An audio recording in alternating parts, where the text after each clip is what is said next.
Punjabi radio USA ਸੁਣ ਰਹੇ ਸਾਰੇ ਸਰੋਤਿਆਂ ਨੂੰ ਬਲਵੰਤ ਕੌਰ ਵੱਲੋਂ ਪਿਆਰ ਭਰੀ ਸਤਿ ਸ਼੍ਰੀ ਅਕਾਲ। ਸਰੋਤਿਓ, ਪ੍ਰੋਗਰਾਮ ਖਬਰ ਤੇ ਨਜ਼ਰ ਵਿੱਚ ਹੋਣਗੇ ਸਾਡੇ ਨਾਲ ਬਲਤੇਜ ਬੰਨੂ ਜੀ ਦੱਸਣ ਕਿ ਭਾਰਤ ਵਿੱਚ ਪੰਜਾਬ ਦੇ ਵਿੱਚ ਕੀ ਕੁਛ ਵਾਪਰਿਆ। ਖਬਰਾਂ ਤੇ ਨਜ਼ਰ ਮਾਰਾਂਗੇ। ਖਬਰਾਂ ਤੋਂ ਪਹਿਲਾਂ ਧੰਨਵਾਦ ਕਰਦੇ ਹਾਂ ਸਾਡੇ ਸਪਾਂਸਰ ਦਾ ਜਿਨ੍ਹਾਂ ਨੇ ਇਸ ਪ੍ਰੋਗਰਾਮ ਨੂੰ ਸਪਾਂਸਰ ਕੀਤਾ। ਸਭ ਤੱਕ ਪਹੁੰਚਾਇਆ ਖਾਲਸਾ ਇੰਸ਼ੋਰੈਂਸ ਏਜੰਸੀ ਸੈਨੋਜੇ 4082722500 ਹਰ ਇੱਕ ਤਰ੍ਹਾਂ ਦੀ ਇੰਸ਼ੋਰੈਂਸ ਕਰਦੇ ਨੇ। ਗੁਰਦੀਪ ਸਿੰਘ ਵਿਰਦੀ, ਕਲੋਵਰ, ਸਤਨਾਮ ਸਿੰਘ ਸ਼ੇਰਗਿਲ, ਸਲਮਾ, ਬਖਸ਼ੀਸ਼ ਸਿੰਘ ਜੀ ਬ੍ਰਦਰਸ, ਸੁਰਿੰਦਰ ਸਿੰਘ ਗਿੱਲ ਸਟਾਕਟਨ, ਮਨਜੀਤ ਸਿੰਘ ਦੀਵਾਨਾ, ਅਮਰਜੀਤ ਸਿੰਘ ਖੰਗੂੜਾ, ਦਵਿੰਦਰ ਸਿੰਘ, ਦੇਵ ਸਿੰਘ ਤਲਵਨ, ਮਨਦੀਪ ਟਿਵਾਣਾ, ਦਰਸ਼ਨ ਸਿੰਘ ਭਲਵਾਨ, ਮਹਾ ਸਿੰਘ ਜੈਰਾ ਪ੍ਰਜਨੋ, ਮਨਦੀਪ ਸਿੰਘ ਸੈਨੋਜੇ, ਬਰਿੰਦਰ ਸਿੰਘ ਮੋਰਗਨ ਹਿਲ। ਬਹੁਤ ਬਹੁਤ ਧੰਨਵਾਦ ਕਰਦੇ ਹਾਂ ਪ੍ਰੋਗਰਾਮਾਂ ਨੂੰ ਸਪਾਂਸਰ ਕਰਦੇ ਹੋ, ਸਭ ਤੱਕ ਪਹੁੰਚਾਉਂਦੇ। ਸਾਡੇ ਨਾਲ ਜੁੜ ਚੁੱਕੇ ਨੇ ਬਲਤੇਜ ਬੰਨੂ। ਸਤਿ ਸ਼੍ਰੀ ਅਕਾਲ, ਸਵਾਗਤ ਹੈ ਜੀ। ਸਤਿ ਸ਼੍ਰੀ ਅਕਾਲ ਜੀ, ਧੰਨਵਾਦ ਜੀ, ਬਹੁਤ ਮਿਹਰਬਾਨੀ। ਸਭ ਤੋਂ ਪਹਿਲਾਂ ਗੱਲ ਕਰਦੇ ਹਾਂ ਜੀ, ਭਾਰਤ ਤੇ ਚਾਈਨਾ ਦੀ ਜਿਹੜੀ ਗੱਲਬਾਤ ਆ ਉਹ ਕਿਸ ਪਾਸੇ ਲੱਗੀ ਆ? ਕਿਸੇ ਪਾਸੇ ਨਹੀਂ ਜਿਹੜੀ ਜੀ ਉਹ ਲੱਗੀ। ਇਹ ਤਲਖੀ ਨੂੰ ਘਟਾਉਣ ਦੇ ਵਾਸਤੇ ਲੈਫਟੀਨੈਂਟ ਪੱਧਰ ਦੇ ਅਧਿਕਾਰੀਆਂ ਦੀ ਦੂਜੇ ਇਹ ਗੱਲਬਾਤ ਸੀਗੀ। 15 ਜੂਨ ਦੀ ਰਾਤ ਨੂੰ ਦੋਵਾਂ ਮੁਲਕਾਂ ਦੇ ਫੌਜੀਆਂ ਦੇ ਵਿਚਾਲੇ ਹੋਏ ਹਿੰਸਕ ਟਕਰਾਅ, ਜਿਹਦੇ ਵਿੱਚ 20 ਭਾਰਤੀ ਫੌਜੀਆਂ ਦੀ ਜਾਨ ਗਈ। ਪੂਰਬੀ ਲੱਦਾਖ ਦੇ ਵਿੱਚ ਚੀਨ ਵਾਲੇ ਪਾਸੇ ਚੁਸ਼ੁਲ ਸੈਕਟਰ ਦੇ ਮੋਲਡੋ ਦੇ ਵਿੱਚ ਸਵੇਰੇ ਦੋਵਾਂ ਮੁਲਕਾਂ ਦੇ ਫੌਜੀ ਅਧਿਕਾਰੀ ਇੱਕ ਦੂਜੇ ਨੂੰ ਮਿਲੇ। ਬੇਸ਼ੱਕ ਇਹਦੇ ਵੇਰਵੇ ਤਾਂ ਜਿਹੜੇ ਜੀ ਉਹ ਨਹੀਂ ਸਾਂਝੇ ਕੀਤੇ ਗਏ, ਪਰ ਇਹ ਕਲੀਅਰ ਹੈ ਕਿ ਜਿਹੜੀ ਗੱਲਬਾਤ ਹੈ ਉਹ ਕਿਸੇ ਪਾਸੇ ਨਹੀਂ ਜਿਹੜਾ ਜੀ ਉਹ ਲੱਗੀ। ਉਹਦਾ ਪ੍ਰਮੁੱਖ ਕਾਰਨ ਜਿਹੜਾ ਇਹ ਆ ਕਿ ਚਾਈਨਾ ਜਿਹੜਾ ਉਹ ਭਾਰਤ ਵਾਲੀ ਸਾਈਡ ਦੇ ਉੱਤੇ ਭਾਰਤੀ ਜਗ੍ਹਾ ਤੇ ਕਬਜ਼ਾ ਕਰਕੇ ਬੈਠਾ, ਜਿਹਦੇ ਕਰਕੇ ਉਹ ਹੁਣ ਜੇ ਸਟੇਟਸ ਕੋ ਦੀ ਜਿਹੜੀ ਜੀ ਉਹ ਗੱਲ ਚੱਲਦੀ ਆ ਤੇ ਉਹਨੂੰ ਖਾਲੀ ਕਰਨੀ ਪਊ। ਉਲਟਾ ਚਾਈਨਾ ਜਿਹੜਾ ਜੀ ਇਹ ਕਹਿ ਰਿਹਾ ਕਿ ਤੁਹਾਡੇ ਤੋਂ ਪ੍ਰਧਾਨ ਮੰਤਰੀ ਕਹੀ ਜਾਂਦੇ ਆ ਕਿ ਕੋਈ ਘੁਸਪੈਠ ਜਿਹੜੀ ਨਹੀਂ ਹੋਈ, ਤੇ ਇਸ ਕਰਕੇ ਅਸੀਂ ਜਿੱਥੇ ਬੈਠੇ ਆ ਉਹ ਸਾਡੀ ਜਿਹੜੀ ਜੀ ਉਹ ਜਗ੍ਹਾ। ਟਕਰਾਅ ਸ਼ੁਰੂ ਹੋਣ ਤੋਂ ਪਹਿਲਾਂ ਇਹ ਵੀ ਗੱਲ ਜਿਹੜੀ ਦੀ ਚੱਲ ਰਹੀ ਸੀ ਕਿ ਅਪ੍ਰੈਲ ਮਹੀਨੇ ਵਾਲੀਆਂ ਪਹਿਲਾਂ ਲੋਕੇਸ਼ਨਾਂ ਦੇ ਉੱਤੇ ਦੋਵੇਂ ਧਿਰਾਂ ਜਿਹੜੀਆਂ ਦੀ ਉਹ ਪਰਖ ਜਾਣ। ਗੱਲਬਾਤ ਜਾਰੀ ਆ। ਕੰਟਰੋਲ ਰੇਖਾ ਦੇ ਨਾਲ ਤੈਨਾਤ ਦੋਵਾਂ ਮੁਲਕਾਂ ਦੀਆਂ ਫੌਜਾਂ ਦੇ ਪਿੱਛੇ ਹਟਣ ਦੀ ਕੋਈ ਸੰਭਾਵਨਾ ਜਿਹੜੀ ਉਹ ਨਜ਼ਰ ਨਹੀਂ ਜਿਹੜੀ ਆ ਰਹੀ। ਜਿਹੜੀ ਕਸ਼ੀਦਗੀ ਆ ਦੋਨਾਂ ਮੁਲਕਾਂ ਦੇ ਵਿੱਚ ਉਹਨੂੰ ਘਟਾਉਣ ਦੇ ਵਾਸਤੇ ਇਹ 3 ਗੇੜਾਂ ਦੀ ਗੱਲਬਾਤ ਜਿਹੜੀ ਹੋ ਚੁੱਕੀ ਆ।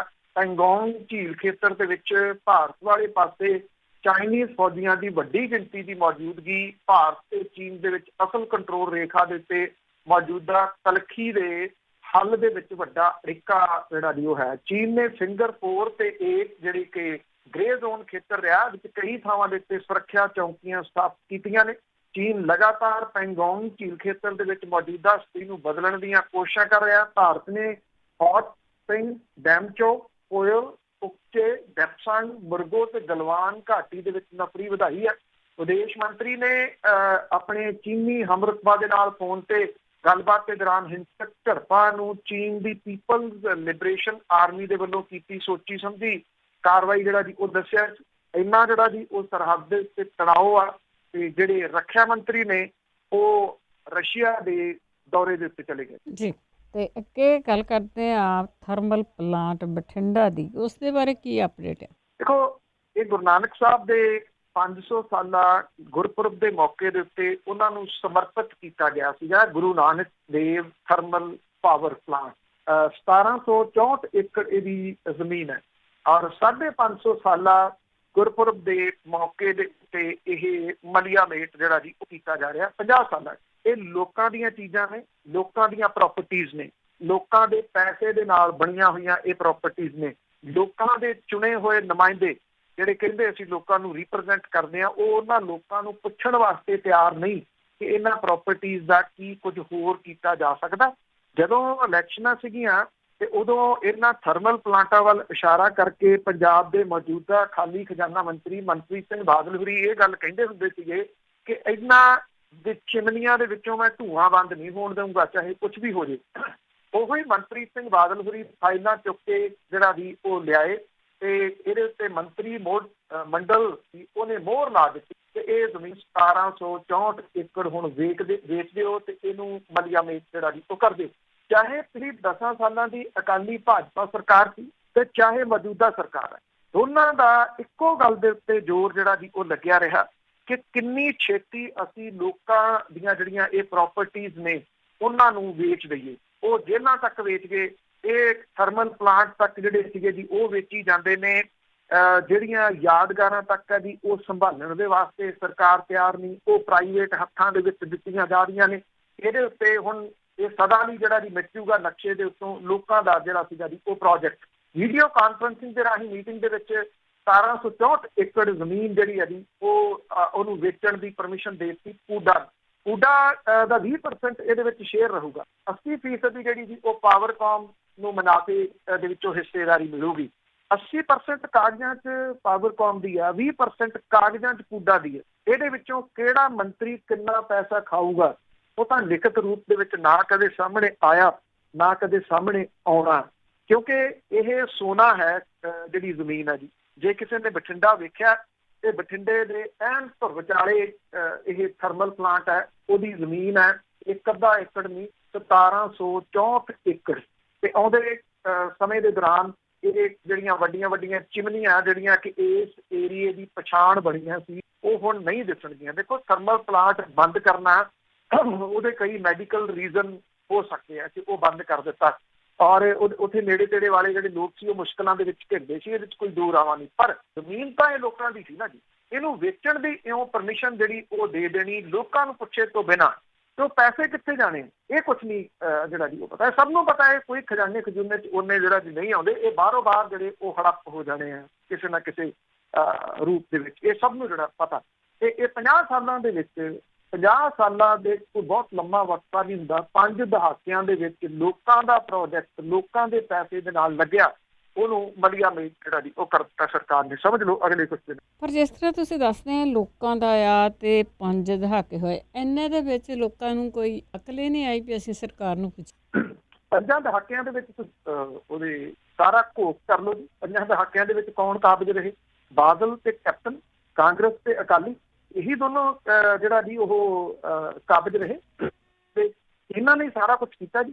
ਜਦੋਂ ਜੂਨ ਮਹੀਨਾ ਸੀ ਉਸ ਦਿਨ ਪਹਿਲੇ ਹਫ਼ਤੇ ਦੇ ਉੱਤੇ ਮੈਂ ਜਿਹੜਾ ਜੀ ਲਿਖਿਆ ਸੀ, ਤੁਸੀਂ ਵਿਰੋਧ ਤਾਂ ਕਰਦੇ ਹੋ, ਤੁਹਾਨੂੰ ਤਾਂ ਇਹੀ ਨਹੀਂ ਪਤਾ ਲੱਗਿਆ ਅੱਜ ਤੱਕ ਪੰਜਾਬ ਦੇ ਲੋਕਾਂ ਨੂੰ, ਪੰਜਾਬੀਆਂ ਨੂੰ ਅਜੇ ਤੱਕ ਨਹੀਂ ਇਹ ਪਤਾ ਲੱਗਿਆ ਕਿ ਪੰਜਾਬ ਦਾ ਦੁਸ਼ਮਣ ਕੌਣ ਹੈ। ਜੇ ਇਹ ਪਤਾ ਲੱਗ ਜਾਂਦਾ ਤੇ ਫਿਰ ਕਹਾਣੀ ਇੱਥੋਂ ਤੱਕ ਤਾਂ ਨਾ ਲੱਗੀ ਜਾਂਦੀ। ਫਿਰ ਤਾਂ ਲੋਕ ਜਿਹੜਾ ਸੀ ਉਹ ਦੁਸ਼ਮਣ ਪਛਾਣ ਲੈਂਦੇ। ਅਜੇ ਕਿਹੜਾ ਪਛਾਣਿਆ ਗਿਆ ਜੀ? ਅਜੇ ਆਪਾਂ ਇਹ ਨਹੀਂ ਕਹਿ ਸਕਦੇ ਵੀ ਚਲੋ ਸਵੇਰ ਦਾ ਭੁੱਲਿਆ ਜਿਹੜਾ ਜੀ ਉਹ ਸ਼ਾਮ ਨੂੰ ਘਰ ਆ ਗਿਆ। ਅਜੇ ਤੱਕ ਘਰ ਨਹੀਂ ਪਰਤਿਆ, ਉਹ ਭੁੱਲਿਆ ਹੋਇਆ ਹੀ ਆ ਅਜੇ ਜੀ।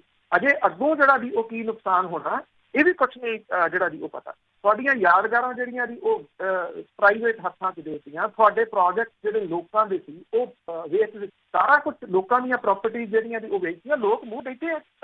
16 ਦਿਨ ਹੋ ਗਏ ਅੱਜ ਭਾਰਤ ਦੇ ਵਿੱਚ ਪੈਟਰੋਲ ਤੇ ਡੀਜ਼ਲ ਦੀਆਂ ਕੀਮਤਾਂ ਡੇਲੀ ਵਧਦਿਆਂ ਹੋਈਆਂ। ਤੁਸੀਂ ਹੈਰਾਨ ਹੋਵੋਗੇ 9 ਰੁਪਏ ਤੱਕ ਪਰ ਲੀਟਰ ਵਾਧਾ ਹੋ ਗਿਆ ਜੀ 16 ਦਿਨਾਂ ਦੇ ਵਿੱਚ। ਕਹਿ ਦਿਓ ਕੋਈ ਬੰਦਾ ਜਿਹੜਾ ਜੀ ਉਹ ਬੋਲਦਾ ਹੋਵੇ, ਕਿਉਂਕਿ ਪੰਜਾਬੀ ਜਿਹੜੇ ਨੇ ਜੀ ਉਹ ਤਾਂ ਬੋਲਣੋਂ ਹਟ ਕਿੱਥੇ ਨੇ, ਉਹ ਬੰਬੀਹਾ ਬਣਾਉਂਦੇ ਨੇ। ਇਸ ਕਰਕੇ ਉਹ ਲਾ ਲਏ ਗਏ ਜੀ ਉਹਨਾਂ ਚੀਜ਼ਾਂ ਦੇ, ਉਹ ਉਸ ਚਾਰਟ ਦੇ ਉੱਤੇ ਲਾ ਲਏ ਗਏ। ਜਿਹੜੀ ਆਪਾਂ ਗਾਇਕੀ ਦੀ ਗੱਲ ਕਰਦੇ ਹਾਂ ਜੀ, ਫੁਕਰਪੁਣੇ ਵਾਲੀ, ਧੌਣ 'ਚ ਕਿੱਲਾ ਜਿਹੜਾ ਗੱਡਿਆ ਹੋਣ ਵਾਲੀ, ਉਹ ਵਰਕ ਕਰ ਗਈ ਜੀ, ਉਹ ਐਗਜ਼ੈਕਟਲੀ ਵਰਕ ਜਿਹੜਾ ਕਰ ਗਈ। ਇਸੇ ਕਰਕੇ ਇਹ ਲੋਕ ਆਪਣੇ ਹੱਕਾਂ ਦੇ ਵਾਸਤੇ ਬੋਲਣੋਂ ਗਏ ਜੀ। ਇਹ ਕਹਿੰਦੇ ਉਜੜਦਾ ਉਜੜ ਮੈਨੂੰ ਉਹਦੇ ਨਾਲ।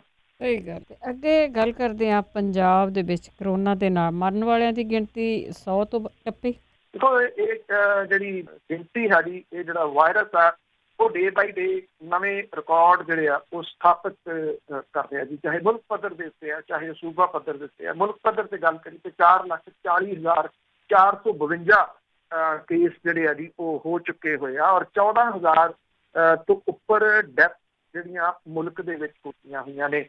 ਸਭ ਤੋਂ ਵੱਧ ਜਿਹੜੀਆਂ ਮੌਤਾਂ ਨੇ ਉਹ ਮਹਾਰਾਸ਼ਟਰ ਦੇ ਵਿੱਚ 62 ਤੋਂ 83 ਹੋਈਆਂ ਨੇ। ਦਿੱਲੀ 2200 ਮੌਤਾਂ ਹੋਈਆਂ ਨੇ। ਤਾਮਿਲਨਾਡੂ 'ਚ 794 ਤੇ ਗੁਜਰਾਤ ਦੇ ਵਿੱਚ 1685 ਡੈਥ ਜਿਹੜੀਆਂ ਉਹ ਹੋਈਆਂ ਨੇ। ਹਰਿਆਣਾ ਜਿਹੜਾ ਜੀ ਉੱਥੇ 11,000 ਤੋਂ ਉੱਪਰ ਮਾਮਲੇ ਆ, 169 ਡੈਥ ਜਿਹੜੀਆਂ ਉਹ ਚੁੱਕੀਆਂ ਹੋਈਆਂ ਨੇ। ਜਿਸ ਤਰ੍ਹਾਂ ਪੰਜਾਬ ਦੀ ਗੱਲ ਹੈ ਜੀ, ਪੰਜਾਬ 100 ਨੂੰ ਕ੍ਰੋਸ ਕਰ ਗਿਆ। 4235 ਮਾਮਲੇ ਟੋਟਲ ਜਿਹੜੇ ਹੋ ਗਏ। 101 ਡੈਥ ਜਿਹੜੀਆਂ ਇੱਥੇ ਪੰਜਾਬ ਦੇ ਵਿੱਚ ਹੋ ਗਈਆਂ। 100 ਨੂੰ ਜਿਹੜਾ ਜੀ ਉਹ ਕ੍ਰੋਸ ਕਰ ਗਈਆਂ। ਲੁਧਿਆਣਾ, ਜਲੰਧਰ ਤੇ ਅੰਮ੍ਰਿਤਸਰ, ਇਹ 3 ਡਿਸਟ੍ਰਿਕਟ ਨੇ ਜਿਨ੍ਹਾਂ ਦੇ ਵਿੱਚ ਸਭ ਤੋਂ ਵੱਧ ਨਵੇਂ ਕੇਸ ਜਿਹੜੇ ਉਹ ਆਏ ਆ। ਸਭ ਤੋਂ ਜ਼ਿਆਦਾ ਕੇਸ 24 ਘੰਟਿਆਂ ਦੇ ਵਿੱਚ ਲੁਧਿਆਣਾ ਦੂਸਰੇ ਨੰਬਰ ਤੇ ਜਲੰਧਰ ਤੇ ਤੀਜੇ ਨੰਬਰ ਦੇ ਉੱਤੇ ਅੰਮ੍ਰਿਤਸਰ ਦੇ ਵਿੱਚ ਆਏ ਆ। ਜਲੰਧਰ ਤੇ 46, ਲੁਧਿਆਣਾ 34 ਤੇ ਅੰਮ੍ਰਿਤਸਰ ਦੇ ਵਿੱਚ 28 ਸੱਜਰੇ ਮਾਮਲੇ ਜਿਹੜੇ ਉਹ ਸਾਹਮਣੇ ਆਏ ਆ। ਸੰਗਰੂਰ ਸੂਬੇ ਦਾ ਚੌਥਾ ਜ਼ਿਲ੍ਹਾ ਜਿੱਥੇ ਕਰੋਨਾ ਦੇ ਮਰੀਜ਼ਾਂ ਦੀ ਗਿਣਤੀ 2 ਦਿਨਾਂ ਦੇ ਉਹ ਸਭ ਤੋਂ ਜ਼ਿਆਦਾ ਜਿਹੜੀ ਹੈ ਉਹ ਵਧੀ ਹੈ। ਔਰ ਜਿਹੜੇ ਬਾਕੀ ਡਿਸਟ੍ਰਿਕਟ ਨੇ ਜੀ ਘੱਟ, ਉੱਥੇ ਵੀ ਹਾਲਾਤ ਜਿਹੜੇ ਵੀ ਉਹ ਬਣੇ ਹੋਏ। ਫਾਜ਼ਿਲਕਾ 13, ਪਠਾਨਕੋਟ 7, ਫਿਰੋਜ਼ਪੁਰ ਦੇ ਵਿੱਚ 7, ਪਟਿਆਲੇ 'ਚ 5, ਬਠਿੰਡਾ 4, ਫਰੀਦਕੋਟ ਤੇ ਮੁਕਤਸਰ ਦੇ ਵਿੱਚ 3 ਨਵੇਂ ਮਾਮਲੇ ਜਿਹੜੇ ਹੈ ਜੀ ਉਹ ਸਾਹਮਣੇ ਆ ਚੁੱਕੇ ਹੋਏ ਆ। ਜਿੱਥੋਂ ਤੱਕ ਮੁਲਕ ਪੱਧਰ ਦੀ ਮੈਂ ਤੁਹਾਨੂੰ ਅੰਕੜੇ ਜਿਹੜੇ ਜੀ ਉਹ ਦੱਸੇ ਆ। ਔਰ ਇੱਥੇ ਜਿਹੜਾ ਜੀ ਦਿੱਲੀ ਤੇ ਮੁੰਬਈ ਜਿਹੜਾ ਜੀ ਇਹ 2 ਮਹਾਨਗਰ ਨੇ ਜਿਨ੍ਹਾਂ ਦੀ ਹਾਲਾਤ ਅਜੇ ਵੀ ਉਹੋ ਜਿਹੀ ਬਣੀ ਹੋਈ ਆ। ਦਿੱਲੀ ਦੇ ਵਿੱਚ ਟੈਸਟਿੰਗ ਬਹੁਤ ਹੋ ਰਹੀ ਔਰ ਲਗਾਤਾਰ ਟੈਸਟਿੰਗ ਦੇ ਵਿੱਚ ਵਾਧਾ ਜਿਹੜਾ ਜੀ ਹੋ ਰਿਹਾ। 18 ਹਜ਼ਾਰ ਜਿਹੜੀ ਹੈ ਉਹ ਟੈਸਟਿੰਗ ਹੋ ਰਹੀ ਹੈ। ਉਹਦੇ ਕਰਕੇ ਕੇਸ ਉੱਥੇ ਜਿਹੜਾ ਜੀ ਉਹ ਜ਼ਿਆਦਾ ਨਹੀਂ। ਜੇ ਵਰਕ ਕਿਸੇ ਜਗ੍ਹਾ ਦੇ ਉੱਤੇ ਹੋ ਰਿਹਾ ਜਿੱਥੇ ਰਿਐਲਿਟੀ ਦੇ ਵਿੱਚ ਉਂਝ ਆਲੋਚਨਾ ਕਰਨੀ ਤੇ ਕਰੀ ਚਲੋ ਜਿੰਨੀ ਮਰਜ਼ੀ, ਜੇ ਰਿਐਲਿਟੀ ਦੇ ਵਿੱਚ ਦੇਖਣਾ ਵੀ ਕਿਸੇ ਜਗ੍ਹਾ ਦੇ ਉੱਤੇ ਕੰਮ ਹੋ ਰਿਹਾ, ਹਾਂ ਇਹਨਾਂ ਆ ਕਿ ਹਾਲਾਤ ਬਹੁਤ ਮਾੜੇ ਬਣੇ ਹੋਏ ਆ। ਮਹਾਨਗਰ ਆ, ਪਾਪੂਲੇਸ਼ਨ ਜਿਹੜੀ ਹੈ ਜੀ ਉਹ ਮਰ ਰਹੀ ਹੈ। ਤਾਂ ਦਿੱਲੀ ਦੇ ਵਿੱਚ ਵਰਕ ਜਿਹੜਾ ਜੀ ਹੋ ਰਿਹਾ ਜਿੱਥੇ ਲੱਗਦਾ ਹੈ ਕਿ ਸਰਕਾਰ ਜਿਹੜੀ ਆ ਉਹ ਐਕਟਿਵ ਆ। ਨਹੀਂ ਤਾਂ ਅਦਰਵਾਈਜ਼ ਤਾਂ ਤੁਹਾਨੂੰ ਪਤਾ ਹੀ ਹੈ ਜੀ, ਜੇ ਆਪਾਂ ਇੱਥੋਂ ਦਾ ਕਰੀਏ ਤਾਂ ਚੱਲਦੀ ਹੋਈ ਹਿਮਾਚਲ ਪ੍ਰਦੇਸ਼ 'ਚ ਪਈ ਆ। ਮੁੱਖ ਮੰਤਰੀ ਸਾਹਿਬ ਕਿਤੇ ਪੰਜਾਬ ਛੱਡੋ, ਉਹ ਚੰਡੀਗੜ੍ਹ ਵੀ ਆਉਣੋਂ ਹਟ ਗਏ। 3 ਮਹੀਨਿਆਂ ਤੋਂ ਚੰਡੀਗੜ੍ਹ ਵੀ ਨਹੀਂ ਆਏ ਜੀ। ਉੱਥੇ ਵੀ ਆ ਕੇ ਉਹ ਪਤਾ ਲੈਣ ਦੇ ਵਾਸਤੇ ਤਿਆਰ ਨਹੀਂ ਕਿ ਕੋਈ ਸੜਕ, ਜੇ ਉੱਥੋਂ ਦੇ ਸਿਹਤ ਮੰਤਰੀ ਦਿੱਲੀ ਦੇ ਕਰੋਨਾ ਤੋਂ ਪੋਜ਼ਿਟਿਵ ਹੋਏ ਆ ਤਾਂ ਵੀਡੀਓਜ਼ ਤੁਸੀਂ ਦੇਖ ਲਓ, ਉਹ ਬੰਦਾ ਹਰ ਜਗ੍ਹਾ ਦੇ ਉੱਤੇ ਤੁਹਾਨੂੰ ਹਰ ਘੰਟੇ ਨਵੀਂ ਲੋਕੇਸ਼ਨ ਦੇ ਉੱਤੇ ਖੜਾ ਤੇ ਜਾਇਜ਼ਾ ਲੈ ਰਿਹਾ ਜਿਹੜਾ ਕੀਤਾ ਸੀਗਾ। ਇਹਦੇ ਕਰਕੇ ਉਹ ਪੀੜਤ ਹੋਇਆ। ਕੋਈ ਘਰ ਬੈਠ ਕੇ ਜਿਹੜਾ ਜੀ ਉਹ ਪੀੜਤ ਨਹੀਂ ਹੋਇਆ। ਪਰ ਇੱਥੇ ਜਿਹੜੇ ਹਾਲਾਤ ਨੇ ਉਹ ਸਭ ਨੂੰ ਪਤਾ। ਮਿਸ਼ਨ ਫਤਿਹ ਗਾਣਾ ਗਵਾ ਕੇ ਸਮਝਦੇ ਆ ਕਿ ਸਾਰਾ ਕੁਝ ਠੀਕ ਠਾਕ ਹੈ। ਬਿਲਕੁਲ ਜੀ, ਲੋਕ ਵੀ ਇਸੇ ਤਰ੍ਹਾਂ ਗਿੱਜੇ ਹੋਏ ਆ। ਤੇ ਅੱਗੇ ਖੇਤੀ ਆਰਡੀਨੈਂਸਾਂ ਦੀ ਜੇ ਗੱਲ ਕਰੀਏ ਤਾਂ ਉਸ ਦੇ ਵਿਰੋਧ ਵਿੱਚ ਕਿਸਾਨ ਸੜਕਾਂ ਤੇ। ਦੇਖੋ ਇਹਦੇ ਵਾਸਤੇ ਕੱਲ ਨੂੰ ਸਰਬ ਪਾਰਟੀ ਮੀਟਿੰਗ ਪੰਜਾਬ ਦੇ ਵਿੱਚ ਜਿਹੜੀ ਸੱਦੀ ਹੋਈ ਆ ਮੁੱਖ ਮੰਤਰੀ ਹੋਰਾਂ ਨੇ, ਮੇਰੀ ਜਾ ਕੇ ਇਹ ਵੀਡੀਓ ਕਾਨਫਰੰਸਿੰਗ ਦੇ ਰਾਹੀਂ ਹੋਣੀ ਹੈ। ਹੁਣ ਇਹਦੇ ਵਿੱਚ ਵੱਡਾ ਸਵਾਲ ਜਿਹੜਾ ਜੀ ਉਹ ਸਾਹਮਣੇ ਆਊਗਾ। ਆਮ ਆਦਮੀ ਪਾਰਟੀ ਵਿਰੋਧੀ ਧਿਰ ਉਹ ਤਾਂ ਇਹਦਾ ਵਿਰੋਧ ਕਰਦੀ ਹੈ, ਕਾਂਗਰਸ ਵੀ ਇਹਦਾ ਵਿਰੋਧ ਕਰ ਰਹੀ ਹੈ। ਕਾਂਗਰਸ ਦੇ ਪ੍ਰਧਾਨ ਵੀ ਕਹਿੰਦੇ ਆ ਕਿ ਉਹ ਇਸ ਮਾਮਲੇ ਦੇ ਉੱਤੇ ਜਿਹੜਾ ਜੀ ਵਿਰੋਧ ਕਰਨਗੇ।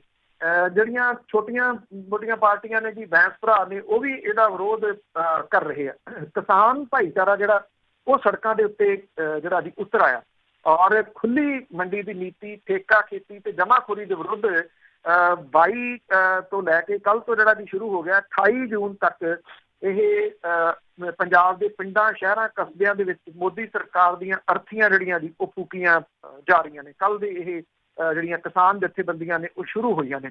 ਸਵਾਲ ਇਹਦੇ ਵਿੱਚ ਜਿਹੜੀ ਸਰਬ ਪਾਰਟੀ ਮੀਟਿੰਗ ਦਾ ਮੈਂ ਤਾਂ ਕਰਕੇ ਜ਼ਿਕਰ ਕੀਤਾ ਕਿ ਉਹਦੇ ਵਿੱਚ ਜਿਹੜਾ ਕਿਸੇ ਟਾਈਮ ਸ਼੍ਰੋਮਣੀ ਅਕਾਲੀ ਦਲ ਹੁੰਦਾ ਸੀ, ਅੱਜ ਕੱਲ੍ਹ ਬਾਦਲ ਅਕਾਲੀ ਦਲ ਹੈ, ਉਹ ਕੀ ਬੋਲੂਗਾ? ਕਿਉਂਕਿ ਉਹਦੇ ਜਿਹੜੇ ਪ੍ਰਧਾਨ ਨੇ ਵੀਰ ਸਿੰਘ ਬਾਦਲ, ਉਹ ਲਗਾਤਾਰ ਹਰਸਿਮਰਤ ਕੌਰ ਬਾਦਲ, ਇਹ ਦੋਨੋਂ ਲਗਾਤਾਰ ਇਸ ਗੱਲ ਦੇ ਉੱਤੇ ਸਹੀ ਪਾ ਰਿਹਾ ਕਿ ਕੇਂਦਰ ਦੀ ਸਰਕਾਰ ਨੇ ਜਿਹੜੇ ਆਰਡੀਨੈਂਸ ਜਾਰੀ ਕੀਤੇ ਆ ਉਹ ਕਿਸਾਨਾਂ ਦੇ ਹੱਕ ਦੇ ਵਿੱਚ ਨੇ। ਜਿੱਥੋਂ ਕਿਤੋਂ ਉਹਨਾਂ ਨੂੰ ਕਿਸੇ ਵਿਅਕਤੀ ਦਾ ਫੇਸਬੁੱਕ ਦਾ ਸਟੇਟਸ ਮਿਲਦਾ ਨਾ, ਅਕਾਲੀ ਹਲਕਿਆਂ ਦੇ ਵਿੱਚ ਇਸ ਤਰ੍ਹਾਂ ਦੇ ਹਾਲਾਤ ਨੇ ਅਕਾਲੀ ਦਲ ਬਾਦਲ ਦੇ ਹਲਕਿਆਂ 'ਚ, ਕਿ ਜਿੱਥੋਂ ਉਹਨਾਂ ਨੂੰ ਕੋਈ ਸਟੇਟਸ ਮਿਲਦਾ ਕਿਸੇ ਦਾ ਜਿਹੜਾ ਇਹਨਾਂ ਆਰਡੀਨੈਂਸ ਦੇ ਵਿਰੋਧ ਦੇ ਵਿੱਚ ਜਾਂਦਾ ਹੋਵੇ, ਉਹ ਝੱਟ ਦੇਣੀ ਚੁੱਕ ਕੇ ਉਹਨੂੰ ਫਿਰ ਆਪਣੇ ਸੋਸ਼ਲ ਮੀਡੀਆ ਦੇ ਰਾਹੀਂ ਪ੍ਰਚਾਰਨਾ ਸ਼ੁਰੂ ਕਰ ਦਿੰਦੇ ਆ ਵੀ ਆਹ ਦੇਖੋ ਜੀ ਫਲਾਣੇ ਬੰਦੇ ਨੇ ਵੀ ਆਹ ਜਿਹੜਾ ਲਿਖਿਆ। ਮਤਲਬ ਕਿ ਜਿਨ੍ਹਾਂ ਉਹ ਲੋਕਾਂ ਨੂੰ ਜਿਹਨਾਂ ਨੂੰ ਕਦੀ ਵੀ ਉਹਨਾਂ ਨੇ ਰਿਕੋਗਨਾਈਜ਼ ਨਹੀਂ ਕੀਤਾ, ਉਹਨਾਂ ਲੋਕਾਂ ਦੇ ਵੀ ਸਟੇਟਸ ਜਿਹੜੇ ਜੀ ਉਹ ਅਕਾਲੀ ਦਲ ਸ਼ੇਅਰ ਕਰੀ ਜਾਂਦਾ। ਹੁਣ ਇਸ ਸਰਬ ਪਾਰਟੀ ਮੀਟਿੰਗ ਦੇ ਵਿੱਚ ਉਹਦਾ ਕੀ ਸਟੈਂਡ ਹੋਊਗਾ? ਸਟੈਂਡ ਪਤਾ ਹੀ ਆ ਉਹਦਾ ਵੈਸੇ ਕਿਹੋ ਜਿਹਾ ਹੋਊਗਾ। ਉਹਨੇ ਤਾਂ ਇਹਦੇ ਹੱਕ ਦੇ ਵਿੱਚ ਹੀ ਜਿਹੜਾ ਵੀ ਉਹ ਬੋਲਣਾ। ਤੇ ਆਈ ਥਿੰਕ ਪੰਥਕ ਮਾਮਲੇ ਦੇ ਉੱਤੇ ਤਾਂ ਅਕਾਲੀ ਦਲ ਬਾਦਲ ਪਹਿਲਾਂ ਹੀ ਨੰਗਾ ਹੋਇਆ ਜੀ। ਹੁਣ ਜਿਹੜਾ ਇਹ ਕਿਸਾਨ ਮਾਰੂ ਆਰਡੀਨੈਂਸ ਆਏ ਆ, ਇਸ ਮਾਮਲੇ ਦੇ ਉੱਤੇ ਵੀ ਮੇਰਾ ਖਿਆਲ ਉਹਦੇ ਵਾਹਵਾ ਕੁਛ ਜਿਹੜਾ ਜੀ ਉਹ ਮੂੰਹ ਤੋਂ ਲੱਥ ਗਿਆ। ਪਰ ਸਵਾਲ ਫੇਰ ਉੱਥੇ ਆ ਜਾਂਦਾ ਜਿਹੜਾ ਤੁਸੀਂ ਵੀ ਸਵਾਲ ਜਿਹੜਾ ਕੀਤਾ ਸੀ ਲੋਕਾਂ ਦਾ, ਇਹ 5 ਦਹਾਕੇ 50 ਸਾਲ ਦਾ ਵਕਫਾ ਤੋਂ ਬਹੁਤ ਜ਼ਿਆਦਾ ਨਹੀਂ ਹੁੰਦਾ। ਇਹਦੇ ਦੌਰਾਨ ਕੀ ਕੀਤਾ? ਇਹੀ ਜਿਹੜੀਆਂ ਕਿਸਾਨ ਜਥੇਬੰਦੀਆਂ ਨੇ ਜਿਹੜੀਆਂ ਅੱਜ ਪੁਤਲੇ ਫੂਕ ਰਹੀਆਂ ਨੇ, ਇਹ ਫਿਰ ਜਦੋਂ ਇਲੈਕਸ਼ਨਾਂ ਆਉਣਗੀਆਂ ਨਾ, ਤੁਸੀਂ ਦੇਖਿਓ ਉਦੋਂ ਇਹਨਾਂ ਦੀ ਹਮਾਇਤ ਦੇ ਵਿੱਚ ਕਿਸਾਨਾਂ ਨੂੰ ਨਾਲ ਲੈ ਕੇ ਜਿਹੜਾ ਉਤਰ ਪੈਣਗੇ। ਜਿੱਥੋਂ ਤੱਕ ਐਕਸਪਰਟ ਰਾਏ ਦੀ ਗੱਲ ਹੈ ਤਾਂ ਸੁੱਚਾ ਸਿੰਘ ਗਿੱਲਹੁਰੀ ਪ੍ਰਸਿੱਧ ਅਰਥ ਸ਼ਾਸਤਰੀ ਨੇ, ਮੁਲਕ ਦੇ ਵਿੱਚ ਉਹਨਾਂ ਦੀ ਗੱਲ ਸੁਣੀ ਜਾਂਦੀ ਹੈ। ਉਹਨਾਂ ਨੇ ਇਹ ਗੱਲ ਜਿਹੜੀ ਆਖੀ ਆ ਕਿ ਮੌਜੂਦਾ ਨਵੇਂ ਆਰਡੀਨੈਂਸ ਪੰਜਾਬ ਦੀ ਕਿਸਾਨੀ ਦੇ ਵਾਸਤੇ ਖਤਰਾ ਨੇ। ਉਹਨਾਂ ਨੇ ਇਹ ਗੱਲ ਕਹੀ ਆ ਕਿ ਆਰਡੀਨੈਂਸਾਂ ਦੇ ਰਾਹੀਂ ਮੌਜੂਦਾ ਖੇਤੀ ਮੰਡੀਕਰਨ ਨੂੰ ਖਤਮ ਕਰਨ ਲਈ ਜਿਹੜੀ ਕਾਹਲ ਦਿਖਾਈ ਜਾ ਰਹੀ ਆ, ਉਹ ਕਹਿੰਦੇ ਇਹ ਸਭ ਤੋਂ ਵੱਡੀ ਗੰਭੀਰਤਾ ਆ, ਇਹਨੂੰ ਸਮਝਣ ਦੀ ਲੋੜ ਆ। ਸੁੱਚਾ ਸਿੰਘ ਗਿੱਲ ਹੋਰੀ ਜਿਹੜੇ ਜੀ ਕਹਿੰਦੇ ਕਿ ਸਮਾਂ ਉਹ ਚੁਣਿਆ ਗਿਆ ਜਦੋਂ ਕਿ ਮਹਾਮਾਰੀ ਫੈਲੀ ਹੋਈ ਆ। ਕੇਂਦਰ ਦੀ ਸਰਕਾਰ ਨੂੰ ਇਹ ਪਤਾ ਕਿ ਐਜੀਟੇਸ਼ਨਾਂ ਬਹੁਤੀਆਂ ਹੋ ਨਹੀਂ ਸਕਣੀਆਂ, ਰੌਲਾ ਜਿਹੜਾ ਵੀ ਪਾਇਆ ਜਾਊਗਾ ਫਿਜ਼ੀਕਲ ਡਿਸਟੈਂਸ ਦਾ। ਇਸ ਕਰਕੇ ਕਹਿੰਦੇ ਕਿ ਇਹਨਾਂ ਨੇ ਸਮਾਂ ਇਹ ਚੁਣ ਕੇ ਪੰਜਾਬ ਦੇ ਕਿਸਾਨਾਂ ਨੂੰ ਖਤਮ ਕਰਨ ਦੇ ਇਹ ਆਰਡੀਨੈਂਸ ਜਿਹੜੇ ਆ ਉਹ WTO ਦੇ ਕਹਿਣ ਦੇ ਉੱਤੇ ਜਾਰੀ ਕੀਤੇ ਆ, ਪਰ ਉਹਨਾਂ ਨੂੰ ਇਹ ਨਹੀਂ ਪਤਾ ਕਿ ਇਹ ਸਾਰਾ ਕੁਝ ਜਿਹੜਾ ਜੀ ਕਿਸਾਨਾਂ ਦੇ ਵਾਸਤੇ ਕਿੰਨਾ ਨੁਕਸਾਨਦੇਹ ਸਾਬਤ। ਤਾਂ ਕੰਪਨੀਆਂ ਬਾਰੇ ਸੋਚਦੇ ਜੀ, ਕਿਸਾਨਾਂ ਬਾਰੇ ਨਹੀਂ ਸੋਚਦੇ। ਤਾਂ ਅੱਗੇ MP ਰਵਨੀਤ ਬਿੱਟੂ ਦੀ ਜੇ ਗੱਲ ਕਰੀਏ, ਉਹ ਵੀ ਟਿੰਡ 'ਚ ਕਾਨਾ ਕੋਈ ਨਾ ਕੋਈ ਪਾਈ ਰੱਖਦੇ ਆ। ਉਸਨੇ 2 ਗਾਇਕ ਤੇ ਜਥੇਦਾਰ ਦੇ ਖਿਲਾਫ ਪਰਚਾ ਦਰਜ ਕਰਨ ਦੀ ਗੱਲ ਕੀਤੀ। ਦੇਖੋ ਇਹ ਮਾਮਲਾ ਜਿਹੜਾ ਜੀ ਐਕਚੁਅਲੀ ਚੱਲ ਰਿਹਾ ਹੈਗਾ ਜੋ ਜਿਹੜਾ ਜੀ ਇਹ ਜੂਨ ਦਾ ਪਹਿਲਾ ਹਫ਼ਤਾ ਸੀਗਾ, ਜਦੋਂ ਅਕਾਲ ਤਖ਼ਤ ਦੇ ਜਥੇਦਾਰ ਕਾਰਜਕਾਰੀ ਉਹਨਾਂ ਨੇ ਖਾਲਿਸਤਾਨ ਦੇ ਮੁੱਦੇ ਦੇ ਉੱਤੇ ਜਿਹੜਾ ਜੀ ਉਹ ਬਿਆਨ ਦਿੱਤਾ ਸੀਗਾ। ਉਸ ਤੋਂ ਬਾਅਦ ਇੱਕ ਸਿੰਗਰ ਹੈ ਜੀ ਜੈਜ਼ੀ, ਪਤਾ ਨਹੀਂ ਉਹਦੇ ਕੀ ਦਿਮਾਗ 'ਚ ਆਇਆ ਜੀ, ਉਹਨੇ ਵੀ ਜਿਹੜਾ ਸੀਗਾ ਉਹ ਖਾਲਿਸਤਾਨ ਦੀ ਗੱਲ ਜਿਹੜੀ ਜੀ ਕਰਤੀ ਕਿ ਉਹਨੂੰ ਚਾਹੀਦਾ ਜੀ, ਉਹ ਆਪ ਵੈਸੇ ਕੈਨੇਡਾ ਦੇ ਵਿੱਚ ਰਹਿੰਦਾ ਜੀ, ਇੱਥੇ ਉਹਨੇ ਖਾਲਿਸਤਾਨ ਦੀ ਗੱਲ ਕਰਤੀ। ਜਿਹੜਾ ਦਿਲਜੀਤ ਹੈ ਉਹਦਾ ਇੱਕ ਗਾਣਾ ਜਿਹੜਾ ਜੀ ਉਹਨੇ ਇਹਦੇ ਡਿਊਰਿੰਗ ਪਹਿਲੇ ਹਫ਼ਤੇ ਦੇ ਵਿੱਚ, ਜਿਹੜਾ ਜੂਨ ਦਾ ਪਹਿਲਾ ਹਫ਼ਤਾ, ਉਹਦੇ ਵਿੱਚ ਉਹਨੇ ਗਾ ਕੇ ਆਪਣੇ ਜਿਹੜਾ ਜੀ ਉਹ ਸ਼ੇਅਰ ਕਰ ਦਿੱਤਾ। ਗਾਣਾ ਹੈ ਉਹਦਾ ਪੁਰਾਣਾ ਹੈ ਗਾਣਾ। ਇਹਨੂੰ ਲੈ ਕੇ ਰਵਨੀਤ ਸਿੰਘ ਬਿੱਟੂ, ਜਿਹਨਾਂ ਕੋਲੇ ਜ਼ੈਡ ਸਿਕਿਉਰਿਟੀ ਹੈ, ਔਰ ਕਿਉਂਕਿ ਜ਼ੈਡ ਸਿਕਿਉਰਿਟੀ ਮਿਲ ਜਾਣੀ ਹੋਰ ਗੱਲ ਹੁੰਦੀ ਆ, ਫਿਰ ਉਹਨੂੰ ਕਾਇਮ ਰੱਖਣਾ ਜਿਹੜਾ ਵੀ ਉਹ ਹੋਰ ਗੱਲ ਹੈ ਥੋੜ੍ਹੀ। ਇਸ ਕਰਕੇ ਉਹਨੂੰ ਕਾਇਮ ਰੱਖਣ ਦੇ ਵਾਸਤੇ ਕੁਛ ਨਾ ਕੁਛ ਤਾਂ ਫਿਰ ਵਿਖਾਉਂਦੇ ਰਹਿਣਾ ਜਿਹੜਾ ਵੀ ਉਹ ਪੈਂਦਾ। ਤੋ ਉਹਨਾਂ ਨੇ ਇਹ ਗੱਲ ਜਿਹੜੀ ਕਿ ਪਿਛਲੇ ਦਿਨਾਂ ਤੋਂ ਵਧੀ ਹੋਈ ਆ ਕਿ ਜਿਹੜੇ ਨੌਜਵਾਨ ਨੇ ਉਹ ਇਹਨਾਂ ਸਿੰਗਰ ਦੇ ਖਿਲਾਫ ਨਿਤਰਨ, ਇਹਨਾਂ ਦੇ ਉੱਤੇ ਮਾਮਲਾ ਦਰਜ ਕਰਾਉਣ, ਔਰ ਉਹ ਕਹਿੰਦੇ ਕਿ ਜਿਹੜੇ ਜਥੇਦਾਰ ਹੈ ਉਹਨਾਂ ਦੇ ਖਿਲਾਫ ਜਿਹੜਾ ਵੀ ਮਾਮਲਾ ਮੈਂ ਦਰਜ ਕਰਾਂ। ਹੁਣ ਜਿਹੜੇ ਇੱਕ ਇੱਥੇ ਹੈਗੇ ਸ਼ਿਵ ਸੈਨਾ ਹਿੰਦੁਸਤਾਨ ਵਾਲੇ, ਉਹਨਾਂ ਨੂੰ ਵੀ ਮੌਕਾ ਚਾਹੀਦਾ ਹੁੰਦਾ ਇਹੋ ਜਿਹਾ।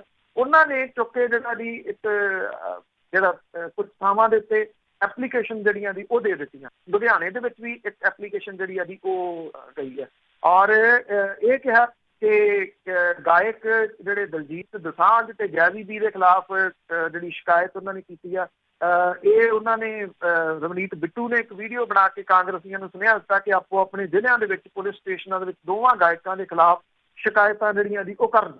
ਇਹਦੇ ਉੱਤੇ ਅਜੇ ਨਾ ਤਾਂ ਜਥੇਦਾਰ ਹੋਰਾਂ ਦਾ ਕੋਈ ਪ੍ਰਤੀਕਰਮ ਆਇਆ, ਨਾ ਇਹਦੇ ਉੱਤੇ ਜੈਜ਼ੀ ਬੈਂਸ ਦਾ ਕੋਈ ਪ੍ਰਤੀਕਰਮ ਆਇਆ।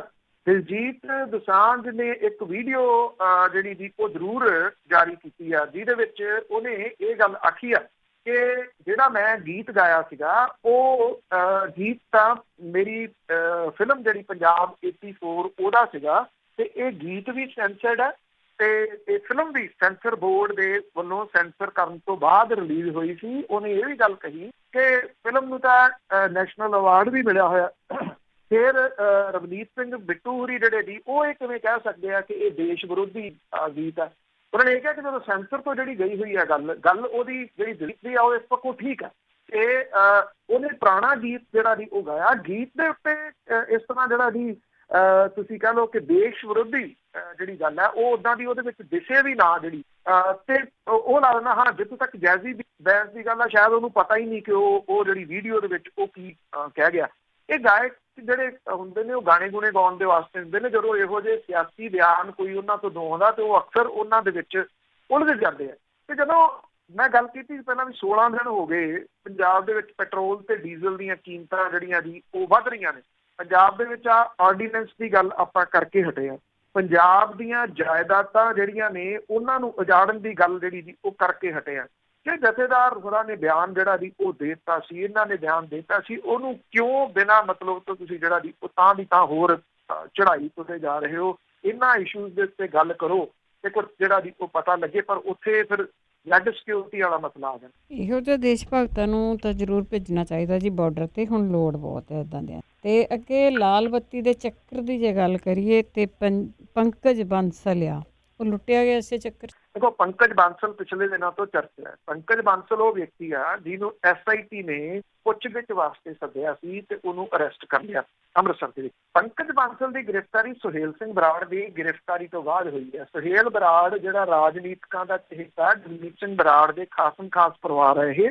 ਇਹਦਾ ਪਿਤਾ ਕਾਂਗਰਸ ਦਾ ਪ੍ਰਧਾਨ ਹੁੰਦਾ ਸੀ, ਮੁੜ ਕੇ ਅਕਾਲੀ ਸਰਕਾਰ ਆਉਣ ਤੇ ਅਕਾਲੀ ਬਣ ਗਏ, ਅਕਾਲੀਆਂ ਦੇ ਨੇੜੇ ਹੋ ਗਿਆ, ਪੁਲਸੀਆਂ ਦੇ ਨੇੜੇ ਹੋ ਗਿਆ। ਬਹਿਬਲ ਕਲਾਂ ਦੇ ਵਿੱਚ ਜਦੋਂ ਗੋਲੀ ਚੱਲੀ ਤਾਂ ਉੱਥੇ 2 ਜਾਣੇ ਜਿਹੜੇ ਮਾਰੇ ਗਏ। ਮੁੜ ਕੇ ਪੁਲਿਸ ਨੇ ਇਹ ਦਰਸਾਉਣ ਦੀ ਕੋਸ਼ਿਸ਼ ਕੀਤੀ ਵੀ ਸੰਗਤ ਨੇ ਸਾਡੇ ਤੇ ਗੋਲੀ ਚਲਾਈ, ਅਸੀਂ ਤਾਂ ਸੈਲਫ ਪ੍ਰੋਟੈਕਸ਼ਨ ਦੇ ਵਾਸਤੇ ਗੋਲੀ ਚਲਾਈ।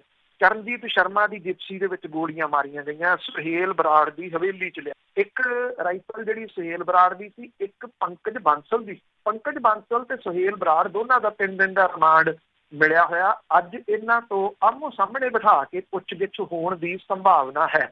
ਪੰਕਜ ਬਾਂਸਲ ਜਿਹਦੀਆਂ ਕਿ ਮੋਟਰ ਦੇ ਨਾਲ ਸੰਬੰਧਿਤ ਏਜੰਸੀਆਂ ਸੀ, ਆਟੋਮੋਬਾਈਲ, ਔਰ ਕਈ ਥਾਵਾਂ ਦੇ ਉੱਤੇ ਇਹਦੀਆਂ ਏਜੰਸੀਆਂ ਸੀਗੀਆਂ ਜੀ, ਫਰੀਦਕੋਟ, ਜੈਤੋ, ਨਿਹਾਲ ਸਿੰਘ ਵਾਲਾ। ਚੰਗੀ ਚੜਾਈ ਸੀ ਬੰਦੇ ਦੀ, ਪੁਲਸੀਆਂ ਨਾਲ ਯਾਰੀ ਪੈ ਗਈ।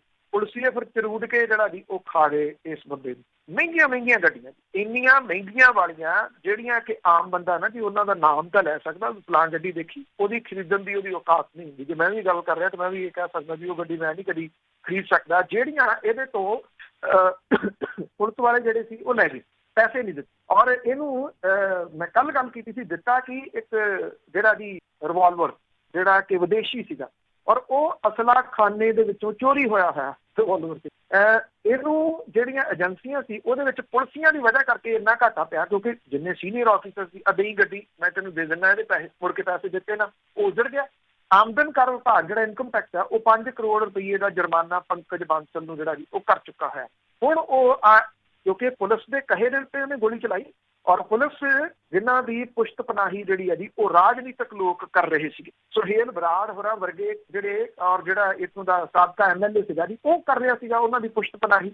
ਇਹ ਸਾਰਾ ਨੈਕਸਸ ਜਿਹੜਾ ਜੀ ਉਹਨੂੰ ਮੇਰਾ ਖਿਆਲ ਲੋਕਾਂ ਦੇ ਸਾਹਮਣੇ ਤਾਂ ਪਿਛਲੇ ਦਿਨ ਇਹ ਵੀ ਆਈ ਸੀ ਕਿ ਪਰਤਾਂ ਜਿਹੜੀਆਂ ਉਹ ਜੁੜਨਗੀਆਂ।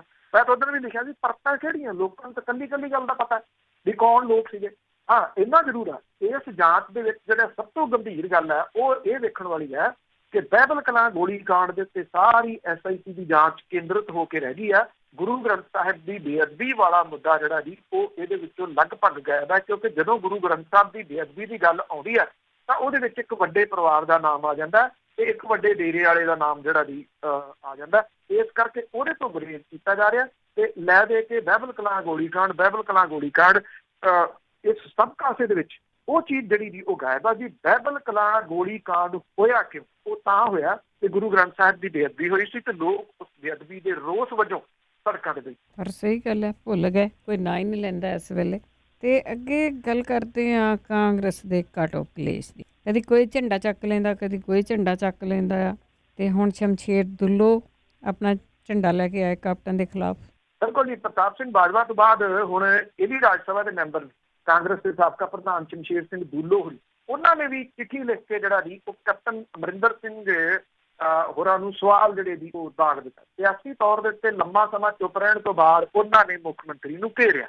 ਸ਼ਮਸ਼ੇਰ ਸਿੰਘ ਦੁੱਲੋ ਕਹਿੰਦੇ ਆ ਕਿ ਅਮਰਿੰਦਰ ਸਰਕਾਰ ਤਾਂ ਅਕਾਲੀਆਂ ਦੇ ਮਾਫੀਆ ਰਾਜ ਤੋਂ ਵੀ ਬਾਹਰ ਨਿਕਲ ਗਿਆ, ਔਰ ਉਹ ਵੀ ਕਹਿੰਦੇ ਆ ਕਿ ਪੰਜਾਬ 'ਚ ਮਾਫੀਆ ਰਾਜ ਦੇ ਬਾਰੇ ਕਾਂਗਰਸ ਪ੍ਰਧਾਨ ਸੋਨੀਆ ਗਾਂਧੀ ਨੂੰ ਵੀ ਉਹਨਾਂ ਨੇ ਚਿੱਠੀ ਲਿਖੀ ਹੈ। ਉਹ ਕਹਿੰਦੇ ਕਿ ਮੁੱਖ ਮੰਤਰੀ ਨੂੰ ਚਿੱਠੀ ਲਿਖ ਕੇ ਮੰਗ ਕੀਤਾ ਕਿ ਪੰਜਾਬ ਦੇ ਵਿੱਚ ਪੁਲਿਸ ਤੇ ਸਿਆਸਤਦਾਨਾਂ ਦੇ ਗੱਠਜੋੜ ਦੇ ਵੱਲੋਂ ਚਲਾਇਆ ਜਾ ਰਿਹਾ ਸ਼ਰਾਬ ਤਸਕਰੀ ਦੇ ਧੰਦੇ ਦੀ CBI ਜਾਂ ਹਾਈ ਕੋਰਟ ਦੇ ਸਿਟਿੰਗ ਜੱਜ ਤੋਂ ਜਾਂਚ ਕਰਵਾਈ ਜਾਵੇ ਤਾਂ ਕਿ ਤਸਕਰਾਂ ਦੇ ਅਸਲੀ ਮੋਹਰੇ ਜਿਹੜੇ ਨੇ ਉਹਨਾਂ ਨੂੰ ਬੇਪਰਦ ਜਿਹੜਾ ਵੀ ਉਹ ਕੀਤਾ ਜਾ ਸਕੇ।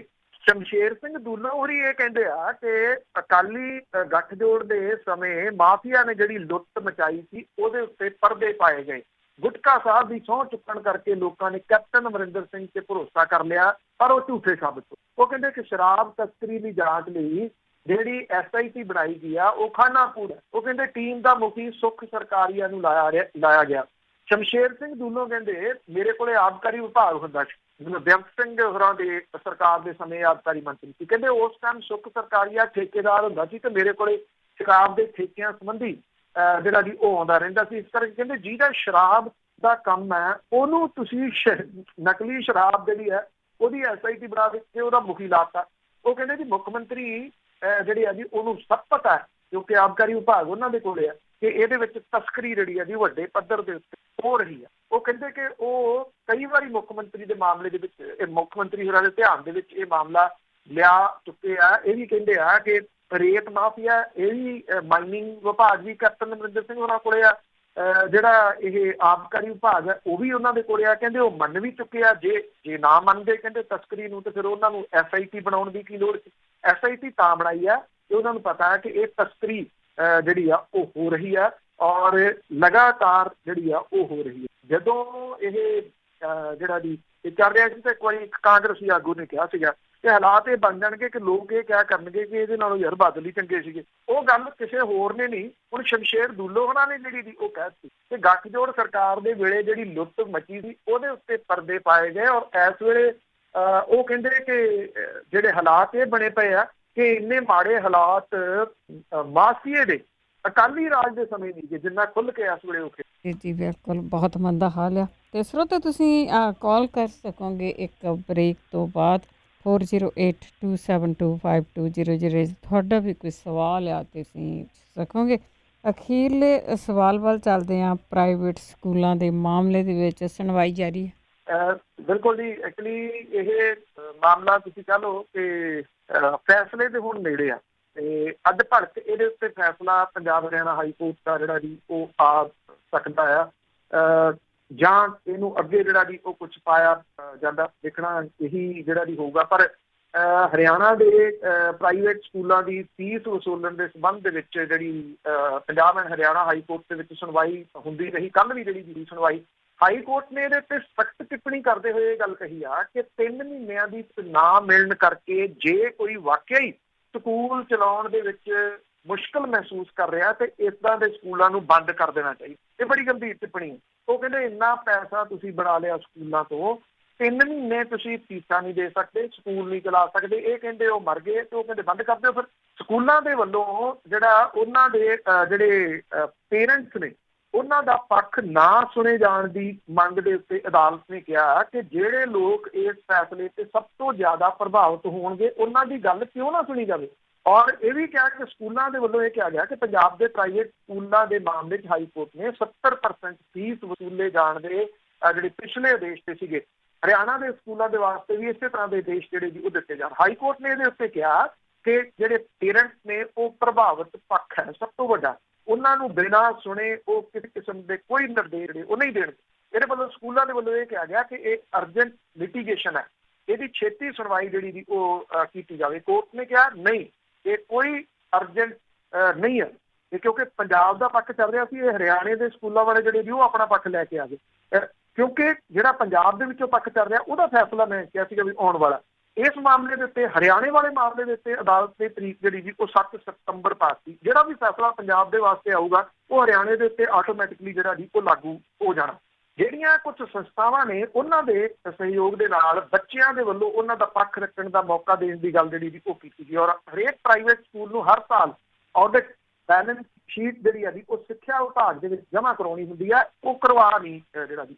ਔਰ ਹਰਿਆਣੇ ਦੇ ਲਗਭਗ ਇਹ 87 ਪ੍ਰਾਈਵੇਟ ਸਕੂਲ ਨੇ ਜਿਨ੍ਹਾਂ ਨੇ ਪਹੁੰਚ ਜਿਹੜੀ ਜੀ ਉਹ ਹਾਈ ਕੋਰਟ ਤੱਕ ਕੀਤੀ ਕਿ ਜੀ ਅਸੀਂ ਤਾਂ ਮਾਰੇ ਗਏ, 3 ਮਹੀਨੇ ਤੋਂ ਫੀਸ ਨਹੀਂ ਮਿਲੀ, ਅਸੀਂ ਸਕੂਲ ਕਿਵੇਂ ਚਲਾਈਏ। ਉਹਦੇ ਉੱਤੇ ਟਿੱਪਣੀ ਜਿਹੜੀ ਆ ਜੀ ਇਹ ਪੰਜਾਬ ਹਰਿਆਣਾ ਹਾਈ ਕੋਰਟ ਦੀ, ਜੇ 3 ਮਹੀਨਿਆਂ ਦੀ ਫੀਸ ਕਰਕੇ ਤੁਸੀਂ ਨਹੀਂ ਜਿਹੜਾ ਜੀ ਉਹ ਚਲਾ ਸਕਦੇ ਫਿਰ ਸਕੂਲ ਬੰਦ ਕਰ ਦਿਓ। ਤਾਂ ਚਲਾਉਣ ਦਾ ਕੋਈ ਜਿਹੜਾ ਜੀ ਉਹ ਹੱਕ ਨਹੀਂ ਹੈ, ਕਿਉਂਕਿ ਇਹ ਸਕੂਲ ਜਿਹੜੇ ਨੇ ਇਸ ਗੱਲ ਤੋਂ ਵੀ ਇਨਕਾਰੀ ਨੇ ਕਿ ਜਿਹੜਾ ਜੀ ਅਸੀਂ ਟੀਚਰਾਂ ਦੀ ਤਨਖਾਹ ਜਿਹੜੀ ਹੈ ਜੀ ਉਹ ਕਿਵੇਂ ਦਈਏ, ਸਾਡੇ ਕੋਲੇ ਪੈਸੇ ਹੈ ਨਹੀਂ।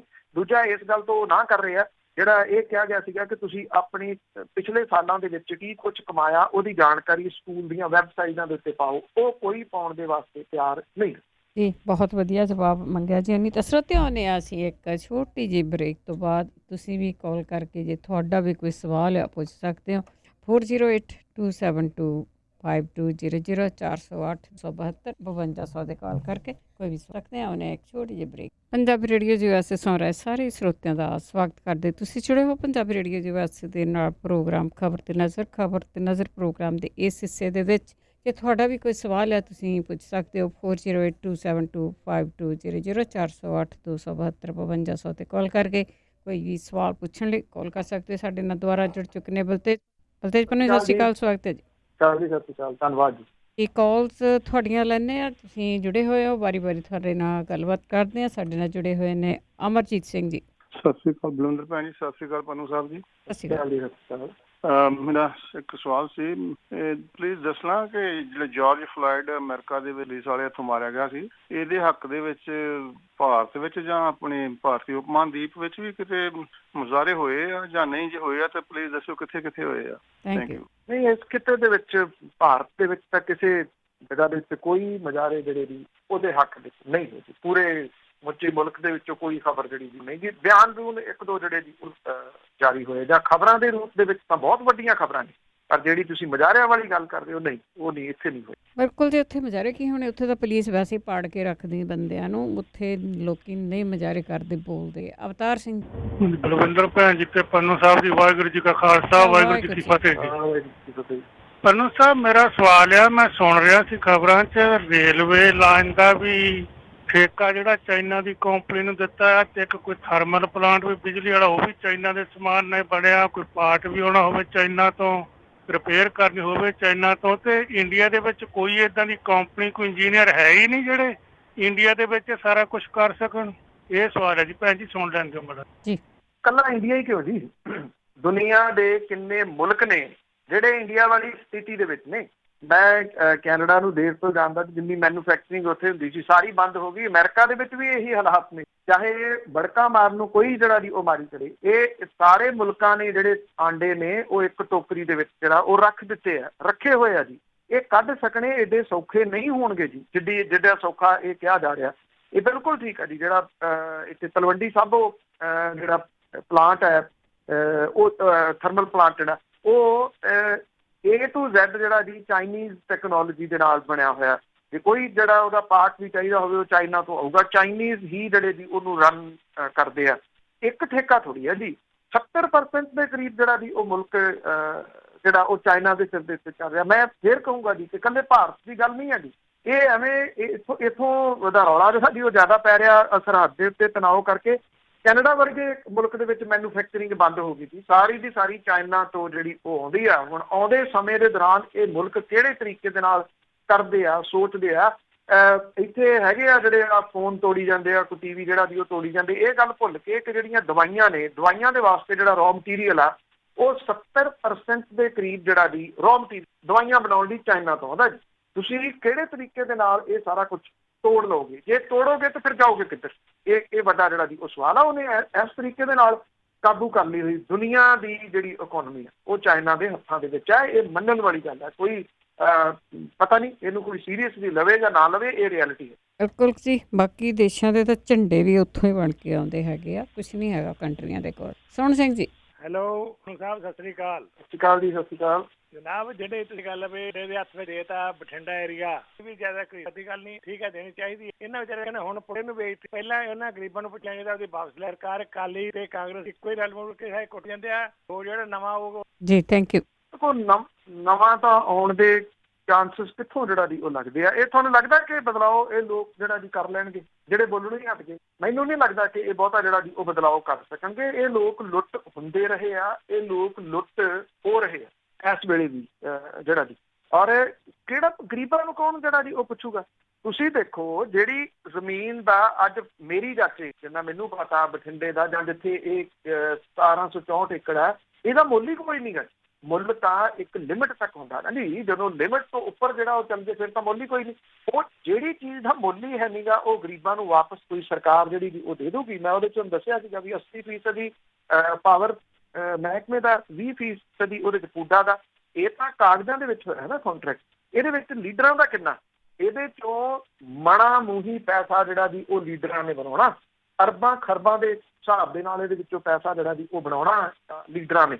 ਕਾਗਜ਼ਾਂ ਦੇ ਵਿੱਚ ਤਾਂ ਕੁਛ ਦਿਖਾਉਣਾ, ਅਸਲ ਦੇ ਵਿੱਚ ਤਾਂ ਜਿਹੜਾ ਵੀ ਇੱਥੇ ਬਹੁਤ ਕੁਛ ਜਿਹੜਾ ਇਹਦੇ ਵਿੱਚੋਂ ਲੀਡਰਾਂ ਨੇ ਲੈ ਜਾਣਾ, ਪਤਾ ਵੀ ਨਹੀਂ ਲੱਗਣਾ, ਕਿਸੇ ਨੂੰ ਪਤਾ ਨਹੀਂ ਜਿਹੜਾ ਉਹ ਲੱਗਣਾ। ਮੈਂ ਉਹੀ ਤਾਂ ਉਹਦੇ ਵਿੱਚ ਗੱਲ ਕੀਤੀ ਕਿ ਲੋਕਾਂ ਦੀਆਂ ਜਾਇਦਾਦਾਂ ਲੋਕਾਂ ਦੇ ਨੁਮਾਇੰਦੇ ਅਖਵਾਉਂਦੇ, ਜਿਨ੍ਹਾਂ ਨੂੰ ਲੋਕਾਂ ਨੇ ਚੁਣਿਆ, ਉਹ ਚੁਣਦਿਆਂ ਸਾਰ ਲੋਕਾਂ ਦੇ ਛਿੱਤਰ ਮਾਰਨੇ ਜਿਹੜਾ ਜੀ ਉਹ ਸ਼ੁਰੂ ਕਰ ਦਿੰਦੇ ਆ। ਜੋ ਕਰਨਾ ਆ ਉਹ ਕਰ ਲਓ, ਇੱਕ ਕਿਸਮ ਦੇ ਨਾਲ ਤੁਸੀਂ ਇਹ ਕਹਿ ਲਓ। ਤੇ ਉਹ ਲੋਕਾਂ ਨੂੰ ਜਿਹੜਾ ਜੀ ਇਹ ਕਰਨਾ ਵੀ ਤੁਸੀਂ ਸਾਡਾ ਕੀ ਕਰ ਲਓਗੇ। ਇੱਕ ਥੋੜਾ ਹੈ ਜੀ ਕਿੰਨੀਆਂ ਮਿਸਾਲਾਂ ਜਿਹੜੀਆਂ ਉਹ ਦਿੱਤੀਆਂ ਜਾ ਸਕਦੀਆਂ ਨੇ ਇਸ ਮਸਲੇ ਦੇ ਉੱਤੇ ਕਿ ਪਿਛਲੇ ਸਾਲਾਂ ਦੇ ਦੌਰਾਨ ਪੰਜਾਬ ਕਿਵੇਂ ਲੁੱਟ-ਪੁੱਟ ਹੋਇਆ ਜੀ। ਇਹ ਲੋਕਾਂ ਦੇ ਪੈਸੇ ਦੇ ਨਾਲ ਬਣੀਆਂ ਹੋਈਆਂ ਚੀਜ਼ਾਂ ਨੇ। ਬਾਬਾ ਬੰਦਾ ਸਿੰਘ ਬਹਾਦਰ ਹੋਰਾਂ ਦੀ ਚੱਪੜਚਿੜੀ ਦੇ ਵਿੱਚ ਜਾਇਦਾਦ ਜਿਹੜੀ ਜੀ ਉਹ ਜਾਇਦਾਦ ਮਾਫ਼ ਕਰਨਾ ਜਿਹੜੀ ਉਹਨਾਂ ਦੇ ਯਾਦਗਾਰ ਜਿਹੜੀ ਹੈ ਜੀ ਉਹ ਬਣੀ ਹੈ ਚੱਪੜਚਿੜੀ ਮੈਦਾਨ। ਉਹ ਠੀਕ ਹੈ, ਉਹ ਅਕਾਲੀ ਬੀਜੇਪੀ ਸਰਕਾਰ ਦੇ ਸਮੇਂ ਬਣਿਆ, ਉਹਨਾਂ ਨੇ ਕੋਈ ਜੇਬ 'ਚ ਪੈਸੇ ਥੋੜ੍ਹੀ ਲਾਏ, ਪੈਸੇ ਤਾਂ ਲੋਕਾਂ ਦੇ ਆ ਨਾ ਜੀ। ਲੋਕਾਂ ਦੇ ਪੈਸੇ ਦੇ ਨਾਲ ਬਣੀ ਉਹ ਯਾਦਗਾਰ ਪ੍ਰਾਈਵੇਟ ਹੱਥਾਂ ਦੇ ਵਿੱਚ ਸੌਂਪੀ ਜਾ ਰਹੀ ਹੈ ਕਿਉਂਕਿ ਸਰਕਾਰ ਦੇ ਅੱਲੇ ਪੱਲੇ ਕੁਛ ਨਹੀਂਗਾ ਕਿ ਉਸ ਜਾਇਦਾਦ ਦੀ ਉਹ ਸਾਂਭ ਸੰਭਾਲ ਜਿਹੜੀ ਆ ਉਹ ਕਰ ਸਕੇ। ਲੋਕ ਨਿਰਮਾਣ ਵਿਭਾਗ ਦੀਆਂ ਜਿਹੜੀਆਂ ਪ੍ਰਾਪਰਟੀਜ਼ ਨੇ ਉਹ ਵੇਚੀਆਂ ਜਾ ਰਹੀਆਂ ਨੇ ਤਾਂ ਕਿ ਕਿਸੇ ਤਰੀਕੇ ਦੇ ਨਾਲ ਖਜ਼ਾਨਾ ਜਿਹੜਾ ਜੀ ਉਹ ਤੋੜਿਆ ਜਾ ਸਕੇ। ਖਜ਼ਾਨੇ 'ਚ ਜਿੱਥੋਂ ਪੈਸੇ ਆਉਣੇ ਆ, ਰੇਤਾ ਤੋਂ ਪੈਸੇ ਆਉਣੇ ਆ, ਸ਼ਰਾਬ ਤੋਂ ਪੈਸੇ ਆਉਣੇ ਆ, ਉੱਥੇ ਮਾਫੀਆ ਇੰਨਾ ਹਾਵੀ ਹੋ ਗਿਆ ਕਿ ਉਹ ਆਊਟ ਆਫ ਕੰਟਰੋਲ ਜਿਹੜਾ ਜੀ ਉਹ ਹੋ ਗਿਆ। ਉਹ ਹੁਣ ਮੌਜੂਦਾ ਮੁੱਖ ਮੰਤਰੀ ਦੇ ਹੱਥ ਵੱਸ ਦੀ ਗੱਲ ਹੀ ਨਹੀਂ ਰਹੀ ਕਿ ਉਹ ਇਹਨਾਂ ਨੂੰ ਕੰਟਰੋਲ ਜਿਹੜਾ ਜੀ ਉਹ ਕਰ ਲੂਗਾ। ਜਾਇਦਾਦਾਂ ਹੀ ਵਿਕਣਗੀਆਂ ਲੋਕਾਂ ਦੀਆਂ। ਔਰ 2-4 ਦਿਨ ਗੱਲਬਾਤ ਜਿਹੜੀ ਜੀ ਉਹ ਬਠਿੰਡਾ ਥਰਮਲ ਪਲਾਂਟ ਦੀ ਨਾ ਕੋਈ ਬੋਲਿਆ, ਰੌਲਾ ਤਾਂ ਕਈਆਂ ਦਿਨਾਂ ਦਾ ਪੈ ਰਿਹਾ ਨਾ, ਸਹੀ ਕੱਲ ਪਈ ਹੈ, ਕੋਈ ਬੋਲਿਆ ਜੀ? ਤੁਸੀਂ ਇੱਥੇ ਕਿਸੇ ਤੋਂ ਸੁਣਿਆ ਕਿ ਅਸੀਂ ਵਿਰੋਧ ਜਿਹੜਾ ਜੀ ਉਹ ਕਰ ਰਹੇ? ਆਮ ਆਦਮੀ ਪਾਰਟੀ ਵਾਲਿਆਂ ਨੇ ਕੱਲ ਵਿਰੋਧ ਕੀਤਾ, ਮਨਪ੍ਰੀਤ ਬਾਦਲ ਹੋਰਾਂ ਦਾ ਘਰ ਘੇਰਨ ਦੀ ਕੋਸ਼ਿਸ਼ ਜਿਹੜੀ ਜੀ ਉਹ ਕੀਤੀ। ਉਹ ਸਿਆਸੀ ਵਿਰੋਧ ਆ ਕਿਉਂਕਿ ਉਹਨਾਂ ਨੂੰ ਪਤਾ ਸੀ ਪੁਲਿਸ ਨੇ ਉੱਥੇ ਅਰੈਸਟ ਕਰ ਲੈਣਾ। ਪੁਲਿਸ ਨੇ ਅਰੈਸਟ ਜਿਹੜਾ ਜੀ ਕਰ ਲਿਆ। ਉਸ ਤੋਂ ਬਾਅਦ ਪ੍ਰੈਸ ਕਾਨਫਰੰਸ ਬਸ ਇੱਕ ਦਿਨ ਜਿਹੜੀਆਂ ਜੀ ਉਹ ਖਬਰਾਂ ਲੱਗੀਆਂ, ਉਸ ਤੋਂ ਬਾਅਦ ਕਿਸੇ ਨੇ ਜਿਹੜਾ ਜੀ ਉਹ ਪੁੱਛਣਾ ਨਹੀਂ ਜਾ। ਇਹ ਲੋਕਾਂ ਦੀਆਂ ਪ੍ਰਾਪਰਟੀਜ਼ ਨੇ ਕਿਉਂਕਿ ਲੋਕ ਜਿਹੜੇ ਆ ਉਹ ਉਲਝਾ ਦਿੱਤੇ ਗਏ ਆ। ਸਿੰਬੋਲੀਕਲੀ ਮੈਂ ਤੁਹਾਨੂੰ ਕਹਿ ਰਿਹਾ ਕਿ ਉਲਝਾ ਦਿੱਤੇ ਗਏ ਆ ਉਹ ਬੰਬੀਹੇ 'ਚ। ਉਹ ਇਹ ਸਮਝਦੇ ਆ ਕਿ ਜੱਟ ਮੌਜਾਂ ਕਰਦਾ ਏ, ਰੱਬ ਨੇ ਤੋਟ ਕੋਈ ਨਾ ਰੱਖੀ, ਜਾਂ ਫਿਰ ਜੱਟ ਉੱਥੇ ਫੈਰ ਕਰਦਾ ਜਿੱਥੇ ਹਥਿਆਰਾਂ ਦੇ ਉੱਤੇ ਪਾਬੰਦੀ ਲੱਗੀ ਹੁੰਦੀ ਆ, ਜਾਂ ਫਿਰ ਜੱਟ ਜਿਹੜਾ ਜੀ ਉਹ ਬੰਦਾ ਮਾਰ ਕੇ ਫਿਰ ਪਿੰਡ ਜਿਹੜਾ ਜੀ ਪੁੱਛਦਾ ਤੇ ਫਿਰ ਕਸੂਰ ਪੁੱਛਦਾ ਕਿਉਂਕਿ ਉਹ ਉਸ ਪਿੰਡ ਨੂੰ ਬਿਲੋਂਗ ਕਰਦਾ। ਇਹ ਚੀਜ਼ਾਂ ਜਦੋਂ ਤੁਹਾਡੇ ਖੂਨ ਦੇ ਵਿੱਚ, ਗੀਤਾਂ ਦੇ ਰਾਹੀਂ ਤੁਹਾਡੀਆਂ ਨਾੜਾਂ ਦੇ ਵਿੱਚ, ਤੁਹਾਡੀਆਂ ਜਨਰੇਸ਼ਨਾਂ ਦੀਆਂ ਨਾੜਾਂ ਦੇ ਵਿੱਚ ਇੰਜੈਕਟ ਕਰ ਦਿੱਤੀਆਂ ਗਈਆਂ ਹੋਣ ਤੇ ਉੱਥੇ ਕੌਣ ਬੋਲ ਸਕਦਾ ਜੀ?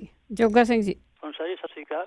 ਸਤਿ ਸ਼੍ਰੀ ਅਕਾਲ ਜੀ। ਮੈਂ ਸਾਹਿਬ ਜੀ ਤੁਹਾਡਾ ਬਹੁਤ ਵੱਡਾ ਤੱਕ ਫੈਨ ਹੈ, ਹਰੇਕ ਤੁਹਾਡਾ ਪ੍ਰੋਗਰਾਮ ਹੁੰਦਾ। ਮੈਂ ਇਸ ਵਾਰ ਪੰਜਾਬ ਤੱਕ ਦੇਖੋ ਸੰਨ 400 ਪਹਿਲਾਂ ਪੰਜਾਬ ਕੋਈ ਕਾਰਜ ਨਾ, ਅੱਜ 2020 ਦੇ ਵਿੱਚ ਤੁਹਾਡੇ ਕਹਿਣ ਦੇ ਬਾਅਦ 2 ਲੱਖ ਰੁਪਏ ਚਲੇ ਗਏ। ਜੇ ਅਸੀਂ ਕਿਸ਼ਤ ਵੀ ਦੇਣੀ ਹੈ ਤਾਂ ਵੀ ਕਰ ਰਹੇ, ਚੱਕ ਕੇ ਸਰਕਾਰੀਆਂ ਪ੍ਰਾਪਰਟੀ ਅਸੀਂ ਵੇਚ ਰਹੇ। ਮੈਂ ਕਹਿਣਾ ਜਿਹੜੇ ਵਿਰਾਸਤੀ ਚ ਵੇਚ ਰਹੇ ਹੈਗੇ। ਕਹਿਣ ਦਾ ਮਤਲਬ ਪੰਜਾਬ ਦਾ ਗਾਹਾਂ ਫਿਊਚਰ ਕੀ ਹੈ, ਇਹ ਚਿੰਤਾ ਹੈ ਨਾ ਕਿ ਮੈਂ ਪਿਛਲੇ ਪੀੜ੍ਹੀਆਂ ਪੜ੍ਹਨਾ ਹੈ। ਇੰਨੇ ਸਾਲ ਜੀ ਦੇਖੋ ਫਿਊਚਰ ਜਿਹੜਾ ਫਿਊਚਰ ਹੈ ਜੀ ਉਹ ਜਿੰਨੀ ਦੇਰ ਤੱਕ ਨੀਤ ਨਹੀਂ ਬਣਦੀ ਤੇ ਉਨੀ ਦੇਰ ਤੱਕ ਹੀ ਨਹੀਂ ਜਿਹੜੀ ਜੀ ਉਹ ਬਣ ਸਕਦੀ। ਇਹ ਗੱਲ ਤੈਅ ਆ।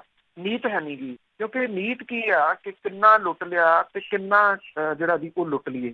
ਇਸ ਵੇਲੇ ਬੇਕਾਬੂ ਹੋਇਆ ਪਿਆ ਜੀ ਸਾਰਾ ਕੁਛ। ਪੁਲਿਸ ਆਪਣੀ ਜਗ੍ਹਾ ਦੇ ਉੱਤੇ ਲੁੱਟ ਰਹੀ ਹੈ ਕਿਉਂਕਿ ਉੱਤੇ ਉਹਨੇ ਮਹੀਨੇ ਦੇਣੇ ਆ। ਥਾਣੇ ਅਲਾਟ ਕੀਤੇ ਹੋਏ ਆ ਜੀ, ਫਲਾਣਾ ਥਾਣੇ ਤੋਂ ਇਸ ਆਗੂ ਨੂੰ ਇੰਨਾ ਪੈਸਾ ਜਿਹੜਾ ਜੀ ਉਹ ਆਉਣਾ, ਇਹਨੂੰ ਇੱਥੋਂ ਇੰਨਾ ਜਿਹੜਾ ਜੀ ਆਉਣਾ। ਧੜ ਲੁੱਟਿਆ ਜਾ ਰਿਹਾ ਇਸ ਤਰੀਕੇ ਦੇ ਨਾਲ ਕਿ ਇੰਨੀ ਤਰੀਕ ਨੂੰ ਲੁੱਟ ਕੇ ਆਪਾਂ ਭੱਜ ਚੱਲਣਾ ਜੀ। ਇਹ ਇਸ ਤਰੀਕੇ ਦੇ ਨਾਲ ਜਿਹੜਾ ਜੀ ਉਹ ਲੁੱਟਿਆ ਜਾ ਰਿਹਾ।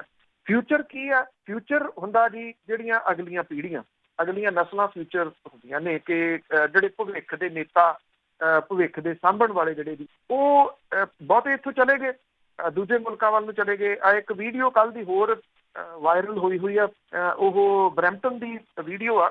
ਕਾਰ ਦੇ ਉੱਤੇ ਲਾਇਸੈਂਸ ਪਲੇਟ ਲੱਗੀ ਹੋਈ ਆ ਸੂਬੇਦਾਰ, ਤੇ ਉਹ ਲਾਈਟਾਂ ਦੇ ਉੱਤੇ ਕਾਰ ਜਿਹੜੀ ਆ ਉਹਦੀਆਂ ਹੈਂਡ ਬ੍ਰੇਕ ਲਾ ਕੇ ਇੰਜਣ ਨੂੰ ਰੇਸ ਦੇ ਕੇ ਧੂੰਆਂ ਕੱਢ ਰਿਹਾ ਆਪਣਾ ਜਿਹੜਾ ਜੀ ਉਹ ਮੁੰਡਾ। ਜੇ ਉਹ ਉੱਥੇ ਚਲੇ ਗਏ ਹਾਲਾਤ ਉਹਨਾਂ ਦੇ ਉੱਥੋਂ ਨਹੀਂ ਪਲਟੇ ਕਿਉਂਕਿ ਜਿਹੜੀ ਚੀਜ਼ ਜਿਹੜਾ ਨਸ਼ਾ ਬਹੁਤ ਤੇਜ਼ੀ ਦੇ ਨਾਲ ਜਿਹੜਾ ਕੋਈ ਅਸਰ ਕਰਦਾ ਨਾ ਜੀ, ਕਿਉਂਕਿ ਜੇ ਉਹਦੇ ਕਈ ਤਰੀਕੇ ਨੇ ਲੈਣ ਦੇ, ਤੁਸੀਂ ਉਹਨੂੰ ਕਿਵੇਂ ਲੈਂਦੇ, ਕਿਵੇਂ ਕੰਜ਼ਿਊਮ ਕਰਦੇ ਹੋ।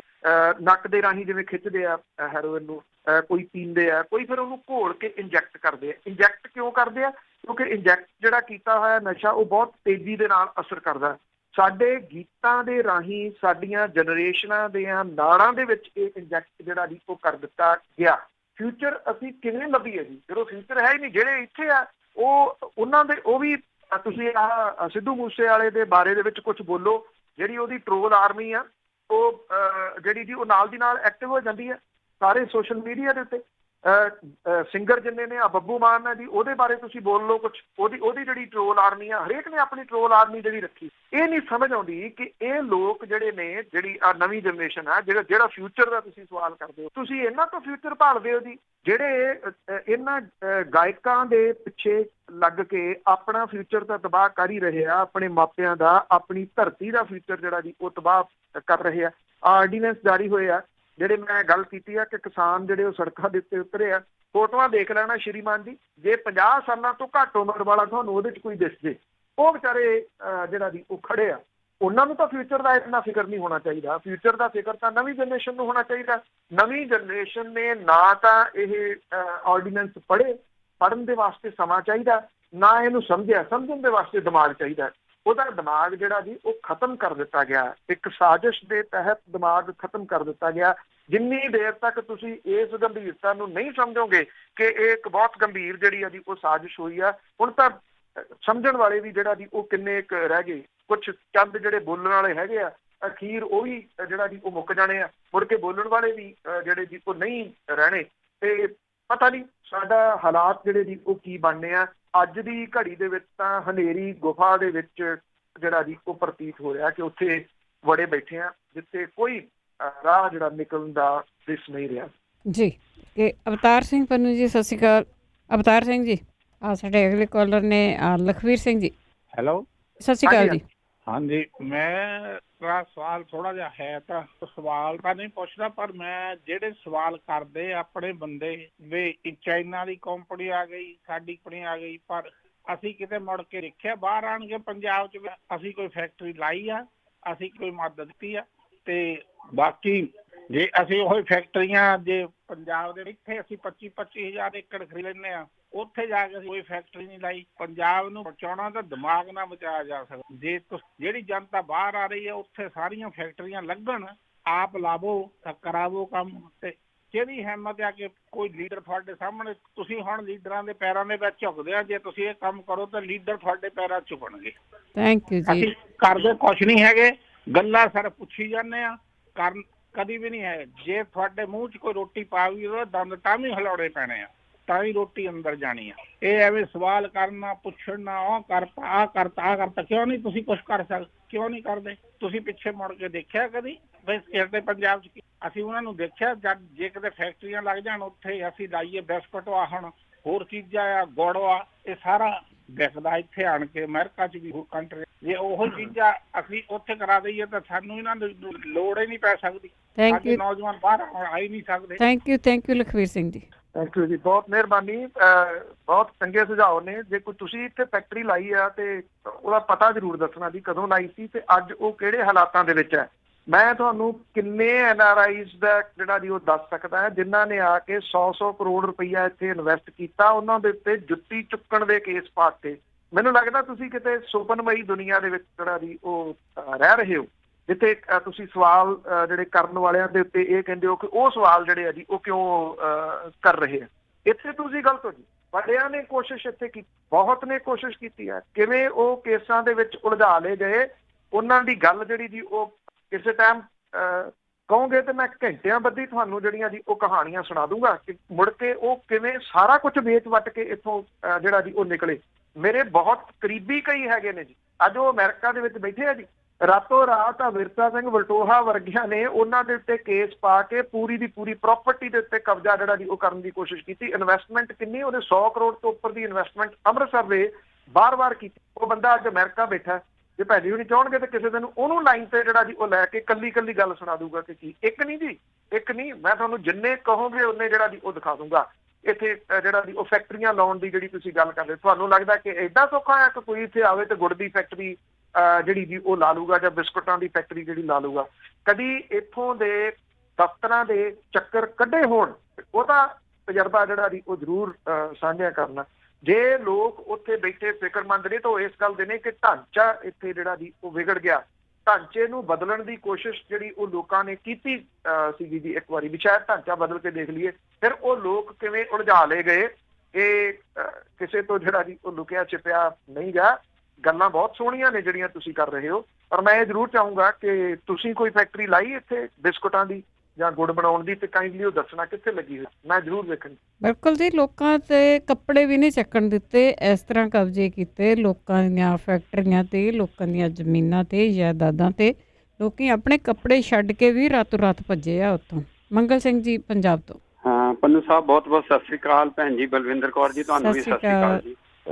ਹਾਂਜੀ ਪੰਨੂ ਸਾਹਿਬ, ਇੱਕ ਮੈਂ ਤੁਹਾਡੇ ਥਰੂ ਨਹੀਂ ਗੱਲ ਕਹਿਣੀ ਚਾਹੁੰਦਾ ਸਰ, ਕਿ ਜਿਹੜੀ ਤੁਸੀਂ ਇਹ 1764 ਏਕੜ ਦੀ ਗੱਲ ਕੀਤੀ ਥਰਮਲ ਪਲਾਂਟ ਦੀ, ਤੁਸੀਂ ਉਹ ਇੱਕ ਵਾਰੀ ਦੱਸਿਆ ਜਾਂ ਨਿਊਜ਼ 'ਚ ਵੀ ਇਹ ਹੈਗਾ ਕਿ ਜਿੱਦਾਂ ਆਪਣੇ ਬਾਦਲ ਸਾਹਿਬ ਨੇ, ਉਹਨਾਂ ਨੇ ਆਪਣੇ ਸਾਰੇ ਇੱਕ ਨਹੀਂ ਜ਼ਮੀਨ ਦੇ ਉੱਤੇ ਆਪਣੇ ਲਗਾਏ ਆ ਸੋਲਰ ਪੈਨਲ। ਹੋਰ ਪ੍ਰਾਈਵੇਟ ਕੰਪਨੀਆਂ ਨੇ ਵੀ ਬਹੁਤ ਸੋਲਰ ਪੈਨਲ ਤੇ ਲਾਏ ਆ। ਉਸ ਤੋਂ ਬਾਅਦ ਜਿੰਨੀ ਕੁ ਮੇਰੀ ਨੌਲੇਜ ਆ, ਮੈਕਸੀਮਮ ਸੋਲਰ ਪੈਨਲ ਸ਼ਾਇਦ ਇੰਡੀਆ ਦੇ ਵਿੱਚ ਰੂਫ ਟਾਪ ਜਿਹੜੇ ਆ ਉਹ ਚੰਡੀਗੜ੍ਹ ਲੱਗੇ ਆ। ਫਿਰ ਜਿੰਨੇ ਕਈ ਧਾਰਮਿਕ ਅਦਾਰੇ ਨੇ, ਉਹਨਾਂ ਨੇ ਆਪਣੀਆਂ ਰੂਫ ਟਾਪ ਤੇ ਕਿੰਨੇ ਮੈਗਾਵਾਟਸ ਬਿਜਲੀ ਬਣਾ ਕੇ ਉਹ ਇਹਨਾਂ ਨੂੰ ਵੇਚਦੇ ਆ, ਕੋਈ 4 ਤੋਂ 5 ਰੁਪਏ ਪਰ ਯੂਨਿਟ। ਇਹਨੂੰ ਨੈਟ ਮੀਟਰਿੰਗ ਕਹਿੰਦੇ। ਉਹ 'ਚ ਕੋਈ ਡਿਫੀਕਲਟੀ ਵੀ ਨਹੀਂ। ਨੈਟ ਮੀਟਰ ਉਹ ਜਿਹੜੀ ਬਿਜਲੀ ਬਣਦੀ ਆ ਉਸੇ ਫ੍ਰੀਕੁਐਂਸੀ ਤੇ ਬਣਦੀ ਆ, ਉਹਨੂੰ ਉਸ ਲਾਈਨਾਂ ਨੂੰ ਫੀਡ ਕਰ ਦਿੰਦੇ ਆ ਔਰ ਉਹਦਾ ਫਿਰ ਮੀਟਰ ਚੱਲ ਕੇ ਤੁਹਾਨੂੰ ਪੈਸੇ ਦਿੰਦਾ। ਤੁਸੀਂ ਇੱਕ ਆਈਡੀਆ ਜਿਹਾ ਇਹ ਦਿਓ ਇਹਨਾਂ ਨੂੰ ਵੀ ਇਹ ਜਿਹੜਾ ਥਰਮਲ ਪਲਾਂਟ ਸੀ ਉਹ ਬਿਜਲੀ ਨਾਲ ਹੀ ਰਿਲੇਟਡ ਸੀ, ਪਾਵਰਕਾਮ ਨਾਲ ਰਿਲੇਟਡ ਸੀ। ਜੇ ਕੂੜਾ ਨੂੰ ਦੇ ਦਿੱਤਾ, ਕਾਹਦੇ ਲਈ ਦੇ ਦਿੱਤਾ, ਕਿਉਂ ਦੇ ਦਿੱਤਾ, ਚਲੋ ਉਹ ਜਾਣਨ। ਬਈ ਉੱਥੇ ਸਾਰੇ ਏਰੀਏ ਤੇ ਇਹ ਜਿਹੜੀਆਂ ਸੋਲਰ ਪੈਨਲਸ ਲਗਾ ਕੇ ਤਾਂ ਉਹਦੀ ਇੰਨੀ ਜ਼ਿਆਦਾ ਬਿਜਲੀ ਵਿਕ ਕੇ ਵੀ ਬਹੁਤ ਇਨਕਮ ਹੋਣੀ। ਇਹ ਆ ਮੇਰਾ ਜੀ। Thank you Mangal Singh ji. ਤੇ ਇਹਦਾ ਮਤਲਬ ਜਿੱਦਾਂ ਕਿ ਨਹੀਂ ਇੱਥੇ ਲੋਕਾਂ ਨੇ ਪ੍ਰਾਈਵੇਟ ਤੇ ਵੀ ਜੀ ਲਾਇਆ ਆ, ਪਰ ਉਹ ਟਾਵੇਂ ਆ। ਲੇਕਿਨ ਸ਼ਾਇਦ ਮੈਕਸੀਮਮ ਜਿਹੜਾ ਆ ਨਹੀਂ ਜੀ ਰੂਫ ਟਾਪ ਤੇ NRIs ਨੇ, ਉਹ ਵੀ ਮੈਂ ਦੱਸ ਦਿੰਦਾ, ਮੇਰੀ ਉਹ ਨੌਲੇਜ ਹੈ ਕਿ ਉਧਰ ਹੈ। ਇਹਦੇ ਵਿੱਚ ਕੋਈ ਡਿਫੀਕਲਟੀ ਵੀ ਨਹੀਂ ਗਵਰਨਮੈਂਟ ਨੂੰ, ਬਿਲਕੁਲ ਨਹੀਂ ਡਿਫੀਕਲਟੀ। ਇਹ ਦੇਖ ਲਓ। ਥੈਂਕ ਯੂ ਜੀ ਭੈਣ ਜੀ, ਬਹੁਤ ਥੈਂਕ ਯੂ। ਜਾਓ, ਤੁਹਾਡਾ ਠੀਕ ਹੈ ਜੀ। ਗਵਰਨਮੈਂਟ ਨੂੰ ਡਿਫੀਕਲਟੀ ਨਹੀਂ, ਸਿਆਸਤਦਾਨਾਂ ਨੂੰ ਬਹੁਤ ਵੱਡੀ ਡਿਫੀਕਲਟੀ ਹੈ ਨਾ ਜੀ। ਜਿਹੜਾ ਪੈਸਾ ਉਹਨਾਂ ਨੂੰ ਇਸ ਜ਼ਮੀਨ ਤੋਂ ਖਾਣਾ, ਉਹ ਫਿਰ ਕੌਣ ਖਾਊਗਾ? ਜਿੱਥੋਂ ਤੱਕ ਜਿਹੜੀ ਇਹ ਤੁਹਾਡੀ ਗੱਲ ਠੀਕ ਹੈ, ਜਿੱਥੋਂ ਤੱਕ ਇਹ ਜਿਹੜੇ ਲੱਗੇ ਨੇ ਰੂਫ ਦੇ ਉੱਤੇ, ਉਹ ਲੱਗੇ ਨੇ ਸੋਲਰ ਜਿਹੜੇ ਪ੍ਰੋਜੈਕਟ ਬਹੁਤ ਸਾਰੇ ਲੱਗੇ ਆ। ਇਹਨਾਂ ਦੇ ਵਿੱਚ ਨਾ ਥੋੜੀ ਪ੍ਰੋਬਲਮ ਹੁਣ ਆਉਣੀ ਸ਼ੁਰੂ ਹੋਈ ਆ। ਉਹ ਇਹ ਆ ਕਿ ਜਿਹੜੇ ਟਰਾਂਸਫਾਰਮਰ ਨੇ ਉਹ ਪੁਰਾਣੇ ਨੇ। ਜਿਹੜਾ 2 ਤਰੀਕੇ ਦੇ ਸੋਲਰ ਪਲਾਂਟ ਜਿਹੜੇ ਦੀ ਉਹ ਸੋਲਰ ਇਹ ਲੱਗਦੀਆਂ ਨੇ, ਜਿਹੜੀਆਂ ਛੱਤ ਦੇ ਉੱਤੇ ਰੂਫ ਦੇ ਉੱਤੇ ਜਿਹੜੀ ਤੁਸੀਂ ਗੱਲ ਕਰਦੇ ਹੋ। ਇੱਕ ਤਾਂ ਬਿਜਲੀ ਜਿਹੜੀ ਆ ਉਹ ਜਨਰੇਟ ਕਰਕੇ ਤੁਹਾਡੀ ਜਿਹੜੀ ਲਾਈਨ ਆ ਉਹ ਟਰਾਂਸਫਾਰਮਰ ਨੂੰ ਜਾਂਦੀ ਆ। ਉੱਥੇ ਜਿਹੜਾ ਦੀ ਇਹ ਜਾ ਕੇ ਉੱਥੇ ਇਕੱਠੀ ਹੁੰਦੀ ਆ। ਮੰਨ ਲਓ ਕਿ 500 ਯੂਨਿਟ ਖਰਚ ਕੀਤਾ ਬਿਜਲੀ ਦਾ ਮਹੀਨੇ ਦਾ, ਤੁਸੀਂ ਜਨਰੇਟ ਕਿੰਨਾ ਕੀਤਾ? ਮੰਨ ਲਓ 300 ਯੂਨਿਟ ਜਨਰੇਟ ਕਰ ਦਿੱਤਾ, ਫਿਰ ਤੁਹਾਨੂੰ ਜਿਹੜਾ ਬਿੱਲ ਆਊਗਾ 200 ਯੂਨਿਟ ਦਾ ਆਊਗਾ, 300 ਯੂਨਿਟ ਤੁਹਾਨੂੰ ਮਾਫ ਹੋ ਜਾਊਗਾ। ਹੁਣ ਉਹ ਟਰਾਂਸਫਾਰਮਰ ਲੋਡ ਨਹੀਂ ਚੁੱਕਦੇ, ਅੱਗੋਂ ਲੋਕੀ ਲਾਉਣਾ ਚਾਹੁੰਦੇ ਆ। ਹੁਣ ਸਰਕਾਰਾਂ ਜਿਹੜੀਆਂ ਦੀ ਉਹ ਜਵਾਬ ਦਿੰਦੀਆਂ, ਕਿਉਂਕਿ ਉਹ ਜਿਹੜੇ ਟਰਾਂਸਫਾਰਮਰ ਨੇ ਪੁਰਾਣੇ, ਉਹਨਾਂ ਨੂੰ ਉਹ ਰਿਪਲੇਸ ਕਰਨ ਦੇ ਵਾਸਤੇ ਪੈਸਾ ਹੈ ਨੀਗਾ PSPCL ਦੇ ਕੋਲੇ। ਤੁਹਾਡਾ ਸੁਝਾਅ ਵਧੀਆ ਕਿ ਸੋਲਰ ਵੱਲ ਨੂੰ ਜਿਹੜਾ ਜੀ ਉਹ ਤੁਰਿਆ ਜਾਵੇ। ਹੁਣ ਪ੍ਰੋਬਲਮ ਇਹ ਆ ਕਿ ਸੋਲਰ ਵੱਲ ਨੂੰ ਕੋਈ ਨੀਤ ਰੱਖਣ ਵਾਲਾ ਬੰਦਾ, ਮੁੱਖ ਮੰਤਰੀ ਜਾਂ ਮੰਤਰੀ ਮੰਡਲ ਤੁਰੂਗਾ ਨਾ। ਜਦੋਂ ਜਿਹੜੀ ਇਸ ਵੇਲੇ ਬਿਜਲੀ ਆ ਬਾਹਰ ਸ਼੍ਰੀਮਾਨ ਜੀ 2.5 ਰੁਪਏ ਯੂਨਿਟ ਮਿਲ ਰਹੀ ਆ, ਕੰਪਨੀਆਂ ਚਾਹੇ ਮਹਿੰਦਰਾ ਤੋਂ ਲੈ ਲਓ, ਰਿਲਾਇੰਸ ਤੋਂ ਲੈ ਲਓ, ਉਹ ਤਰਲੇ ਲੈਂਦੀਆਂ, ਦੱਸੋ ਕਿੰਨੀ ਬਿਜਲੀ ਚਾਹੀਦੀ ਹੈ। ਪੰਜਾਬ ਦੇ ਵਿੱਚ ਜਿਹੜੀ ਬਿਜਲੀ ਆ ਉਹ 10.5 ਰੁਪਏ ਯੂਨਿਟ ਹੈ ਜੀ। ਜਿਹੜੇ ਥਰਮਲ ਪਲਾਂਟ ਦੇ ਨਾਲ ਸਮਝੌਤੇ ਕਰ ਗਏ ਸੁਖਬੀਰ ਸਿੰਘ ਬਾਦਲ 25 ਸਾਲਾਂ ਦੇ, ਉਹਨਾਂ ਸਮਝੌਤਿਆਂ ਦਾ ਕੀ ਕਰੋਗੇ? ਉਹ ਰੱਦ ਕਿਵੇਂ ਹੋਣਗੇ? ਇਹ ਨਹੀਂ ਹੈ ਕਿ ਉਹ ਰੱਦ ਨਹੀਂ ਹੋ ਸਕਦੇ, 100% ਰੱਦ ਹੋ ਸਕਦਾ ਜੀ। ਸਰਕਾਰ ਕੀ ਨਹੀਂ ਕਰ ਸਕਦੀ? ਸਰਕਾਰ ਕਰਨਾ ਨਹੀਂ ਚਾਹੁੰਦੀ। ਕਿਉਂ ਨਹੀਂ ਕਰਨਾ ਚਾਹੁੰਦੀ? ਥਰਮਲ ਪਲਾਂਟ ਵਾਲੀਆਂ ਜਿਹੜੀਆਂ ਕੰਪਨੀਆਂ ਨੇ ਪ੍ਰਾਈਵੇਟ, ਉਹ ਕਹਿੰਦੇ ਜਦੋਂ ਉਹਨਾਂ ਦੀ ਸਰਕਾਰ ਸੀ ਉਹ ਸਾਡੇ ਮਾਈ ਬਾਪ ਸੀ। ਹੁਣ ਤੁਹਾਡੀ ਸਰਕਾਰ ਹੈ, ਤੁਸੀਂ ਸਾਡੇ ਮਾਈ ਬਾਪ ਹੋ। ਜੋ ਉਹਨਾਂ ਨੂੰ ਦਿੰਦੇ ਸੀ ਉਹ ਤੁਸੀਂ ਚੁੱਕੀ ਚੱਲੋ। ਇਸ ਕਰਕੇ ਲੋਕਾਂ ਨੂੰ ਜਿਹੜਾ ਦੀ ਉਹ ਕਿਉਂ ਬਚਾਉਣਗੇ? ਕਿਉਂਕਿ ਉਹਨਾਂ ਦੇ ਘਰ ਭਰ ਰਹੇ ਆ। ਗੱਲ ਫਿਰ ਉੱਥੇ ਆ ਜਾਂਦੀ, ਨੀਤ ਹੋਵੇ ਤੇ ਨੀਤੀਆਂ ਬਣਦੀਆਂ ਨੇ। ਜਦੋਂ ਨੀਤ ਹੈ ਨੀ ਗੀ, ਨੀਤ ਜਿਹੜੀ ਹੈ ਜੀ ਉਹ ਸਿਰਫ ਆਪਣੇ ਢਿੱਡ ਭਰਨ ਦੀ ਹੈ, ਤੇ ਫਿਰ ਨੀਤੀ ਜਿਹੜੀ ਹੈ ਜੀ ਉਹ ਕਿਵੇਂ ਬਣੂਗੀ? ਤੁਹਾਡਾ ਸੁਝਾਅ ਜਿਹੜਾ ਜੀ ਉਹ ਬਹੁਤ ਵਧੀਆ ਹੈ, ਪਰ ਪ੍ਰੋਬਲਮ ਜਿਹੜੀ ਇਹ ਆ ਕਿ ਇਹ ਸੁਝਾਅ ਸਰਕਾਰਾਂ ਲਾਗੂ ਜਿਹੜਾ ਜੀ ਉਹ ਕਿਵੇਂ ਕਰਨਗੀਆਂ। ਤੋ ਇਹ ਜਿਹੜਾ ਜੀ ਕੋਈ ਸ਼ੱਕ ਨਹੀਂ ਗਾ ਜੀ, ਹੋ ਕੀ ਨਹੀਂ ਸਕਦਾ। ਮੈਂ ਤੁਹਾਨੂੰ ਗਰੰਟੀ ਦੇ ਸਕਦਾ ਕਿ ਹੋ ਕੀ ਨਹੀਂ ਸਕਦਾ ਜੀ। ਕੁਝ ਸਾਲਾਂ ਦੇ ਵਿੱਚ ਜਿਹੜੀ ਉਹ ਤਬਦੀਲੀਆਂ ਆ ਸਕਦੀਆਂ ਨੇ, ਪਰ ਉਹਦੇ ਵਾਸਤੇ ਇੱਕ ਨੀਤ ਵਾਲਾ ਵਿਅਕਤੀ ਜਿਹੜਾ ਇਹ ਸੋਚੇ ਕਿ ਗਾਂ ਮੇਰੀ ਸਰਕਾਰ ਬਣੇ ਜਾਂ ਨਾ ਬਣੇ, ਮੈਂ 5 ਸਾਲਾਂ ਦੇ ਵਿੱਚ ਰੈਵੋਲੂਸ਼ਨਰੀ ਜਿਹੜੇ ਆ ਉਹ ਚੇਂਜਸ ਕਰਕੇ ਦਿਖਾਊਂਗਾ। ਇੰਨੀ ਗਰਮੀ ਪੈਂਦੀ ਆ, ਇੱਥੇ ਤਾਂ ਬਿਜਲੀ ਦੀ ਲੋੜ ਹੀ ਨਾ ਜਿਹੜੀ ਉਹ ਪਵੇ, ਥਰਮਲ ਪਲਾਂਟ ਦੀ ਜਿਹੜੀ ਲੋੜ ਨਾ ਪਵੇ। ਇੱਕ ਭਾਖੜਾ ਡੈਮ ਦੇ ਨਾਲ ਹੀ ਕਰ ਸਕਦਾ ਜੀ, ਜਿੰਨੀ ਇੱਥੇ ਗਰਮੀ ਪੈਂਦੀ ਹੈ, ਜਿੰਨੀ ਉਹਦੇ ਤੋਂ ਜਨਰੇਟ ਜਿਹੜੀ ਬਿਜਲੀ ਆ ਹੋ ਸਕਦੀ ਆ। ਬਹੁਤ ਸਾਰੇ ਲੋਕਾਂ ਨੇ ਲਾਈਆਂ ਹੋਈਆਂ, ਮੇਰੇ ਆਪਣੇ ਜਿਹੜੀਆਂ ਜੀ ਬਾਹਰ ਜਿਹੜੀਆਂ ਲਾਈਟਾਂ ਨੇ ਉਹ ਸਾਰੀਆਂ ਸੋਲਰ ਦੇ ਘਰ ਦੇ ਬਾਹਰ ਜਿਹੜੀਆਂ ਜੀ ਉਹ ਲੱਗੀਆਂ ਹੋਈਆਂ ਨੇ। ਕੋਈ ਇੱਕ 0 ਉਹਨਾਂ ਦੀ ਹੈ ਜੀ 20 ਸਾਲ ਦੀ ਗਰੰਟੀ ਦੇ ਨਾਲ ਉਹ ਹੋਈਆਂ ਨੇ, ਚੱਲ ਰਹੀਆਂ ਨੇ, ਬਹੁਤ ਸਾਰੇ ਥਾਵਾਂ ਦੇ ਉੱਤੇ ਚੱਲ ਰਹੀਆਂ ਨੇ। ਜਿੱਥੋਂ ਤੱਕ ਸਰਕਾਰ ਦੀ ਗੱਲ ਹੈ ਜੀ, ਸਰਕਾਰ ਹੁਣ ਟਰਾਂਸਫਾਰਮਰ ਚੇਂਜ ਕਰਨ ਜੋਗੇ ਉਹਦੇ ਕੋਲੇ ਪੈਸੇ ਹੈ ਨਹੀਂ ਜਿੱਥੋਂ ਲੋਕ ਜਿਹੜੀ ਜੋ ਜਨਰੇਟ ਕਰਕੇ ਉਹਨਾਂ ਨੂੰ ਦੇ ਸਕਣ। ਸਵਾਲ ਤਾਂ ਫਿਰ ਉੱਥੇ ਹੀ ਆ ਜਾਂਦਾ ਜੀ, ਇਹ ਨੀਤੀਆਂ ਕਿਹਨੇ ਬਣਾਉਣੀਆਂ ਨੇ ਜਿਹਦੀ ਨੀਤ ਹੋਊ। ਜੀ ਅੱਗੇ ਅਵਤਾਰ ਸਿੰਘ ਪੰਨੂ ਜੀ, ਸਤਿ ਸ਼੍ਰੀ ਅਕਾਲ। ਸਤਿ ਸ਼੍ਰੀ ਅਕਾਲ ਭੈਣ ਜੀ, ਪੰਨੂ ਸਾਹਿਬ ਸਤਿ ਸ਼੍ਰੀ ਅਕਾਲ। ਮੇਰਾ ਪਹਿਲਾ ਸਵਾਲ ਤਾਂ ਇਹ ਹੈ ਜੀ ਕਿ ਪੰਜਾਬ ਦੀ ਆਰਥਿਕ ਤਰੱਕੀ ਲਈ ਇਹ ਬੜਾ ਜ਼ਰੂਰੀ ਆ ਕਿ ਪੰਜਾਬ ਦੇ ਸੰਬੰਧ ਵਪਾਰਕ ਸੰਬੰਧ ਪਾਕਿਸਤਾਨ ਨਾਲ ਬਣਨ। ਜਿੰਨਾ ਚਿਰ ਵਾਹਗਾ ਬਾਰਡਰ ਨਹੀਂ ਖੁੱਲਦਾ ਇਹ ਸੰਬੰਧ ਬਣ ਨਹੀਂ ਸਕਦੇ ਤੇ ਪੰਜਾਬ ਦੀ ਆਰਥਿਕ ਤਰੱਕੀ ਨਹੀਂ ਹੋ ਸਕਦੀ। ਜਦੋਂ ਕਿ ਕੈਪਟਨ ਸਾਹਿਬ ਤੇ ਦੋਸਤ ਤੇ ਉਹ ਪਾਕਿਸਤਾਨੀ ਬਣਾਉਂਦੇ ਨੇ ਪਰ ਪਾਕਿਸਤਾਨ ਦੇ ਨਾਲ ਸੰਬੰਧ ਸੁਧਾਰਨ ਦੀ ਬਜਾਏ ਉਲਟਾ ਪਾਕਿਸਤਾਨ ਦੇ ਖਿਲਾਫ ਬਿਆਨ ਦੇਈ ਜਾਂਦੇ ਨੇ, ਜਿਹਦੇ ਨਾਲ ਪੰਜਾਬ ਦੀ ਤਰੱਕੀ ਰੁਕੀ ਆ। ਦੂਸਰੀ ਗੱਲ ਇਹ ਪੰਜਾਬ ਦੇ ਪਾਣੀਆਂ ਦਾ ਇਹ ਰਿਐਲਿਟੀ ਪੰਜਾਬ ਨੂੰ ਨਹੀਂ ਮਿਲਦੀ। ਇੰਦਰਾ ਗਾਂਧੀ ਨੇ ਅਵਾਰਡ ਦਿੱਤਾ ਵਾ, ਉਹ ਪਾਰਲੀਮੈਂਟ ਨੇ ਲਾ ਤੇ ਪਾਸ ਕੀਤਾ ਨਹੀਂ। ਕੀ ਇਹ ਸਮੂਹ ਪਾਰਟੀਆਂ ਇਕੱਠੀਆਂ ਹੋ ਕੇ ਉਹਦੇ ਲਈ ਕੋਈ ਮੂਵਮੈਂਟ ਨਹੀਂ ਚਲਾ ਸਕਦੀਆਂ ਕਿ ਸਾਨੂੰ ਉਹਦੀ ਰਿਐਲਿਟੀ। ਸਤਿ ਸ਼੍ਰੀ ਅਕਾਲ ਜੀ। ਦੇਖੋ ਮੈਂ ਤੁਹਾਡੀ ਗੱਲ ਦੇ ਨਾਲ ਐਗਰੀ ਕਰਦਾ ਦੀ ਜਿਹੜੀ ਪਹਿਲੀ ਤੁਸੀਂ ਗੱਲ ਕਰੀ ਸੀ, ਜਿਹੜੀ ਬਾਰਡਰ ਖੋਲ ਕੇ ਸਰਹੱਦਾਂ ਖੋਲ ਕੇ ਵਪਾਰ ਕਰਨ ਵਾਲੀ, ਪੰਜਾਬ ਦੀ ਆਰਥਿਕਤਾ ਨਹੀਂ, ਮੈਂ ਸਮਝਦਾ ਮੁਲਕ ਦੀ ਆਰਥਿਕਤਾ ਦੇ ਬੂਹੇ ਖੁੱਲ ਸਕਦੇ ਆ ਇਹਦੇ ਨਾਲ। ਕਿਉਂਕਿ ਡਾਕਟਰ ਮਨਮੋਹਨ ਸਿੰਘ ਹੋਰਾਂ ਦੀ 10 ਵਰ੍ਹਿਆਂ ਦੀ ਸਰਕਾਰ ਦੇ ਦੌਰਾਨ ਇਹਦੇ ਵੱਲ ਅਥਾਹ ਕੋਸ਼ਿਸ਼ਾਂ ਕੀਤੀਆਂ ਗਈਆਂ ਸੀ। ਬੇਸ਼ੱਕ ਪਾਕਿਸਤਾਨ ਦੇ ਨਾਲ ਉਦੋਂ ਵੀ ਦੋਸਤਾਨਾ ਸੰਬੰਧ ਤਾਂ ਨਹੀਂ ਸੀਗੇ, ਪਰ ਉਹਨਾਂ ਨੂੰ ਫਿਊਚਰ ਦੇ ਵਿੱਚ ਜਿਹੜਾ ਜੀ ਇਹਦੀ ਜ਼ਰੂਰ ਲੱਗਦਾ ਸੀਗਾ ਕਿ ਫਿਊਚਰ ਦੇ ਵਿੱਚ ਇਹਦੀ ਲੋੜ ਹੈ, ਕਿਉਂਕਿ ਉਹ ਦੂਰ ਅੰਦੇਸ਼ੀ ਵਿਅਕਤੀ ਨੇ ਤੇ ਉਹਨਾਂ ਦਾ ਲੋਹਾ ਤਾਂ ਦੁਨੀਆ ਮੰਨਦੀ ਹੈ ਨਾ।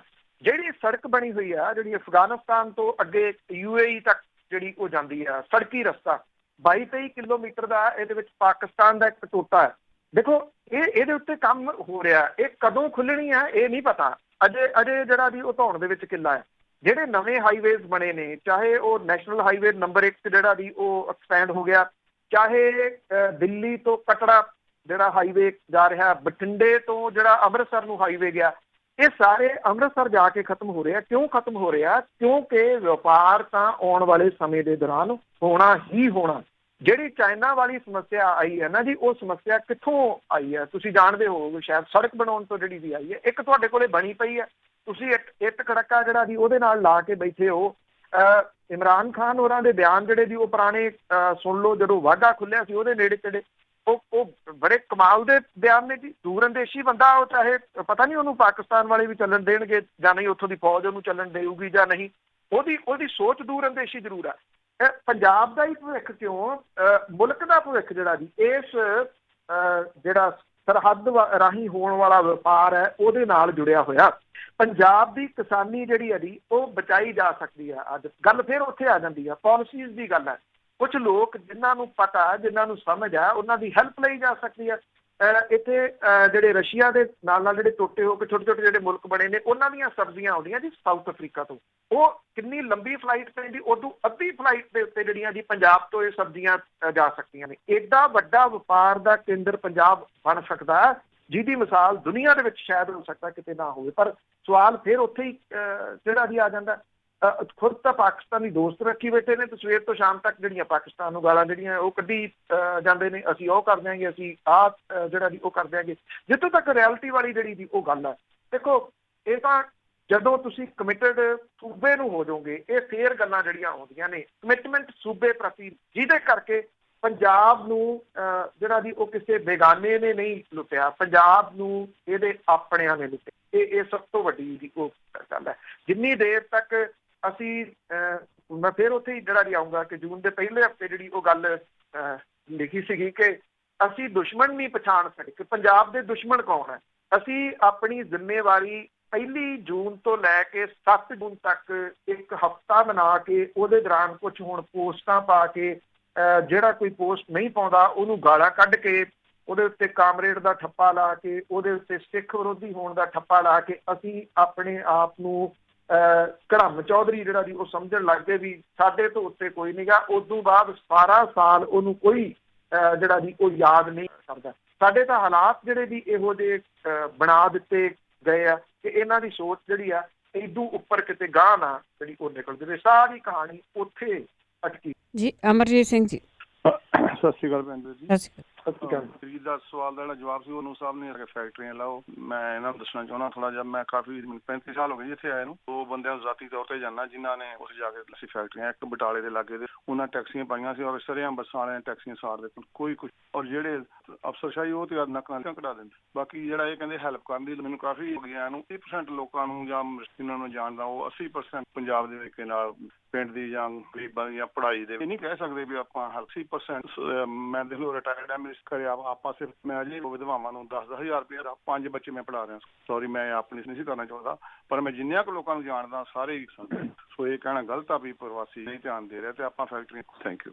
ਕੋਈ ਸ਼ੱਕ ਨਹੀਂ, ਮੈਂ ਖੁਦ ਸੈਕਿੰਡ ਕਰਦਾ ਜੀ ਤੁਹਾਨੂੰ ਇਸ ਗੱਲ ਦੇ ਵਾਸਤੇ ਕਿ ਜਿਹੜੇ ਪੰਜਾਬ ਦੇ ਪਿੰਡਾਂ ਦੇ ਕੁਝ ਨਕਸ਼ੇ ਚੇਂਜ ਹੋਏ ਆ ਇੱਥੇ, ਉਹ NRIs ਦੀ ਵਜ੍ਹਾ ਕਰਕੇ ਜਿਹੜਾ ਜੀ ਉਹ ਚੇਂਜ ਹੋਇਆ। ਜੇ ਪੰਜਾਬ ਦੇ ਕੁਝ ਸਕੂਲਾਂ ਦਾ ਮੂੰਹ ਮੱਥਾ ਬਣਿਆ ਕਿਸੇ ਜਗ੍ਹਾ ਦੇ ਉੱਤੇ ਤੇ ਉਹਦੇ ਵਿੱਚ ਪ੍ਰਵਾਸੀ ਪੰਜਾਬੀਆਂ ਦਾ ਬਹੁਤ ਵੱਡਾ ਜਿਹੜਾ ਜੀ ਉਹ ਯੋਗਦਾਨ ਹੈ।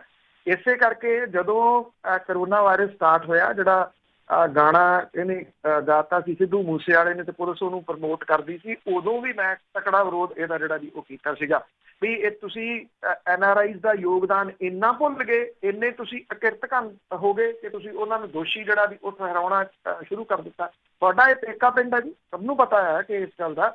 ਤੁਹਾਡੀ ਸੁਹਿਰਦਤਾ ਦੇ ਉੱਤੇ ਤੁਸੀਂ ਚਲੋ ਦੱਸ ਦਿੱਤਾ, ਤੁਸੀਂ ਨਾ ਵੀ ਦੱਸੋ ਤਾਂ ਵੀ ਪਤਾ ਜੀ ਇਸ ਗੱਲ ਦਾ ਕਿ ਤੁਹਾਡੇ ਵਰਗੇ ਲੋਕ ਜਿਹੜੇ ਜੀ ਉਹ ਬੈਠੇ ਆ ਅਜੇ ਵੀ ਮਦਦ ਜਿਹੜੀ ਜੀ ਉਹ ਕਰ ਰਹੇ ਆ। ਪਤਾ ਨਹੀਂ ਕਿੰਨੇ ਕੁ ਬੱਚੀਆਂ ਜਿਹੜੀਆਂ ਨੇ ਉਹਨਾਂ ਨੂੰ ਪੜ੍ਹਾ ਰਹੇ ਆ ਜੀ। ਇਹਦੇ 'ਚ ਕੋਈ ਸ਼ੱਕ ਸ਼ੁਬਾ ਹੀ ਨਹੀਂ ਹੈ ਜੀ, 1% ਵੀ ਨਹੀਂ। ਜੇ ਕੋਈ ਕਹਿੰਦਾ ਤੇ ਉਹਦੀ ਆਪਣੀ ਸਮਝ ਜਿਹੜੀ ਹੋਊਗੀ, ਰਿਐਲਿਟੀ ਬਹੁਤ ਗੁਰਦਿਆਲ ਸਿੰਘ ਜੀ। ਹਾਂਜੀ, ਸਤਿ ਸ੍ਰੀ ਅਕਾਲ ਭੈਣ ਜੀ। ਸਤਿ ਸ੍ਰੀ ਅਕਾਲ ਪੰਨੂ ਸਾਹਿਬ। ਸਤਿ ਸ੍ਰੀ ਅਕਾਲ ਜੀ।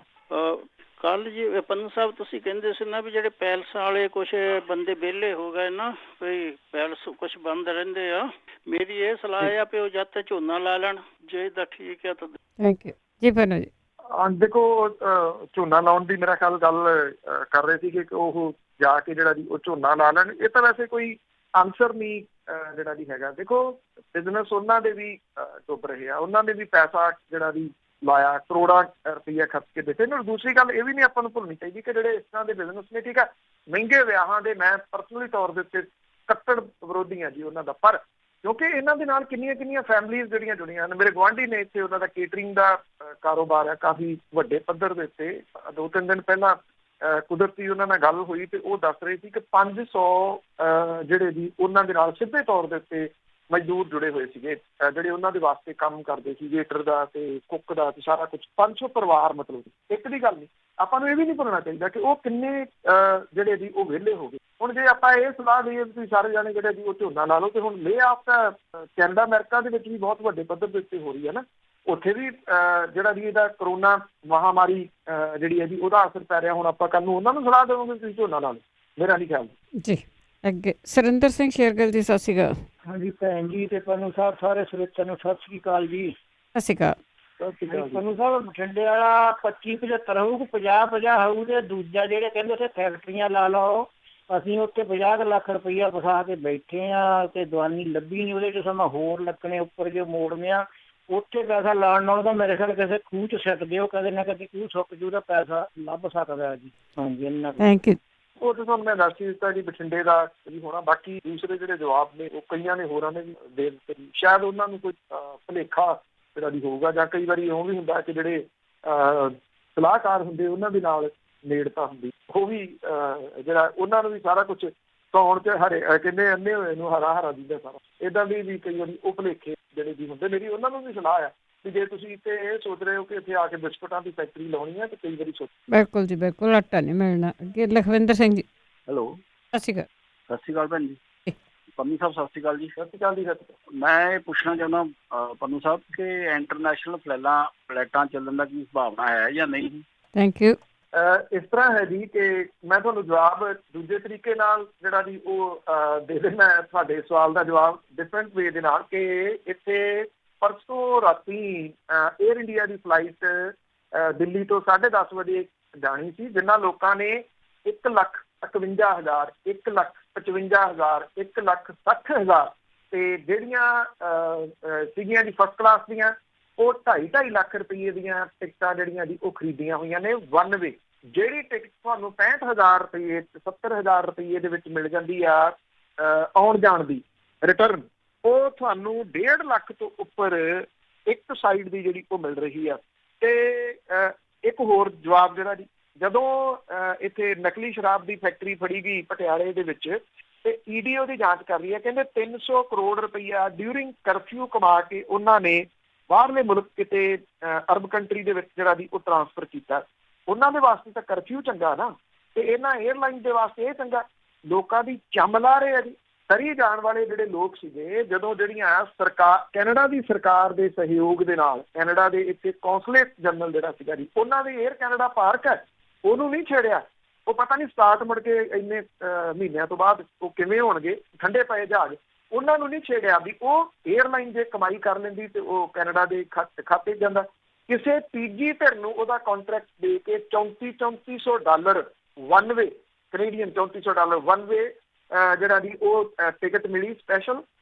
ਫਲੋਰ ਤੋਂ ਲੈ ਕੇ ਦਿੱਲੀ ਤੱਕ ਉਹਨਾਂ ਨੇ ਟੈਕਸੀਆਂ ਕਰਕੇ ਦਿੱਤੀਆਂ, ਕਿੰਨੇ ਦੀਆਂ 60,000 ਰੁਪਏ ਦੀਆਂ। ਜਦੋਂ ਉਹਨਾਂ ਨੂੰ ਇੰਨੀ ਕਮਾਈ ਹੋ ਰਹੀ ਹੋਵੇ ਤੇ ਉਹ ਕਿਉਂ ਪੰਗਾ ਲੈਣਗੇ ਜਿਹੜੀਆਂ ਇੰਟਰਨੈਸ਼ਨਲ ਫਲਾਈਟ ਜਿਹੜੀਆਂ ਅਜੇ ਹੁਣੇ ਸ਼ੁਰੂ ਕਰਕੇ? ਉਹ ਤਾਂ ਇਹ ਸੋਚਣਗੇ ਨਾ ਵੀ ਜਿੰਨੇ ਕੁ ਹੋਰ ਕਮਾਏ ਜਾਂਦੇ ਆ ਉਹ ਕਮਾ ਲਓ, ਇਦੋਂ ਵੱਧ ਕਮਾਈ ਹੋਣੀ ਹੈ ਜੀ ਭਲਾ।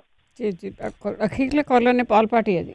ਸਾਹਿਬ ਸਿੱਖ ਰੈਜੀਮੈਂਟ ਦੇ ਸੋਲਜਰਸ ਜਾ ਰਹੇ ਨੇ ਪੰਜਾਬ ਦੇ ਵਿੱਚ ਦੇ ਪਏ ਨੇ, ਤੁਹਾਡੇ ਆਪਣੇ ਕੀ ਨੇ? ਬਸ ਇਹ ਥੋੜਾ ਜਿਹਾ ਦੇਖੋ, ਜਿਸ ਦਿਨ ਮੁੱਖ ਮੰਤਰੀਆਂ ਦੀ ਮੀਟਿੰਗ ਹੋਈ ਆ ਪ੍ਰਧਾਨ ਮੰਤਰੀ ਹੋਰਾਂ ਦੇ ਨਾਲ, ਤੇ ਉਹਦੇ ਵਿੱਚ ਉਹਨਾਂ ਨੇ ਪੰਜਾਬ ਦੀ ਬੜੀ ਰਜਮੀ ਤਾਰੀਫ, ਪੰਜਾਬ ਵਾਲਿਆਂ ਨੇ ਬੜੇ ਤਰੀਕੇ ਨਾਲ ਕਰੋਨਾ ਵਾਇਰਸ ਜਿਹੜਾ ਦੀ ਇਹਦੇ ਨਾਲ ਜੰਗ ਲੜੀ ਆ। ਸਮੈਲ ਤਾਂ ਉਸ ਦਿਨ ਹੀ ਆ ਗਈ ਸੀ ਨਾ ਵੀ ਪੰਜਾਬ ਦੀ ਤਾਰੀਫ ਕਿਉਂ। ਬਸ ਇੰਨਾ ਕੀ ਜਿਹੜਾ ਦੀ ਉਹ ਜਵਾਬ ਹੈ, ਤੁਸੀਂ ਸਮਝਦਾਰ ਹੋ, ਸਮਝ ਲੈਣਾ ਜੀ। ਬਹੁਤ ਬਹੁਤ ਧੰਨਵਾਦ ਬਲਤੇਜ ਪੰਨੂ ਜੀ। ਮਿਹਰਬਾਨੀ ਜੀ, ਧੰਨਵਾਦ ਜੀ, ਸਤਿ ਸ਼੍ਰੀ ਅਕਾਲ। ਸਤਿ ਸ਼੍ਰੀ ਅਕਾਲ ਜੀ। ਤੇ ਸਰੋਤੇ ਸਨ ਬਲਤੇਜ ਪੰਨੂ ਜੀ ਸਾਡੇ ਨਾਲ ਜੁੜਦੇ ਨੇ, ਕਰਦੇ ਨੇ ਖਬਰਾਂ। ਇਸੇ ਦੇ ਨਾਲ ਸਾਡਾ ਅੱਜ ਦਾ ਬੁਲਟਨ ਇੱਥੇ ਸਮਾਪਤ। ਬਲਵਿੰਦਰ ਕੌਰ ਵੱਲੋਂ ਵੀ ਆਪ ਸਭ ਨੂੰ ਪਿਆਰ ਭਰੀ ਸਤਿ ਸ਼੍ਰੀ ਅਕਾਲ।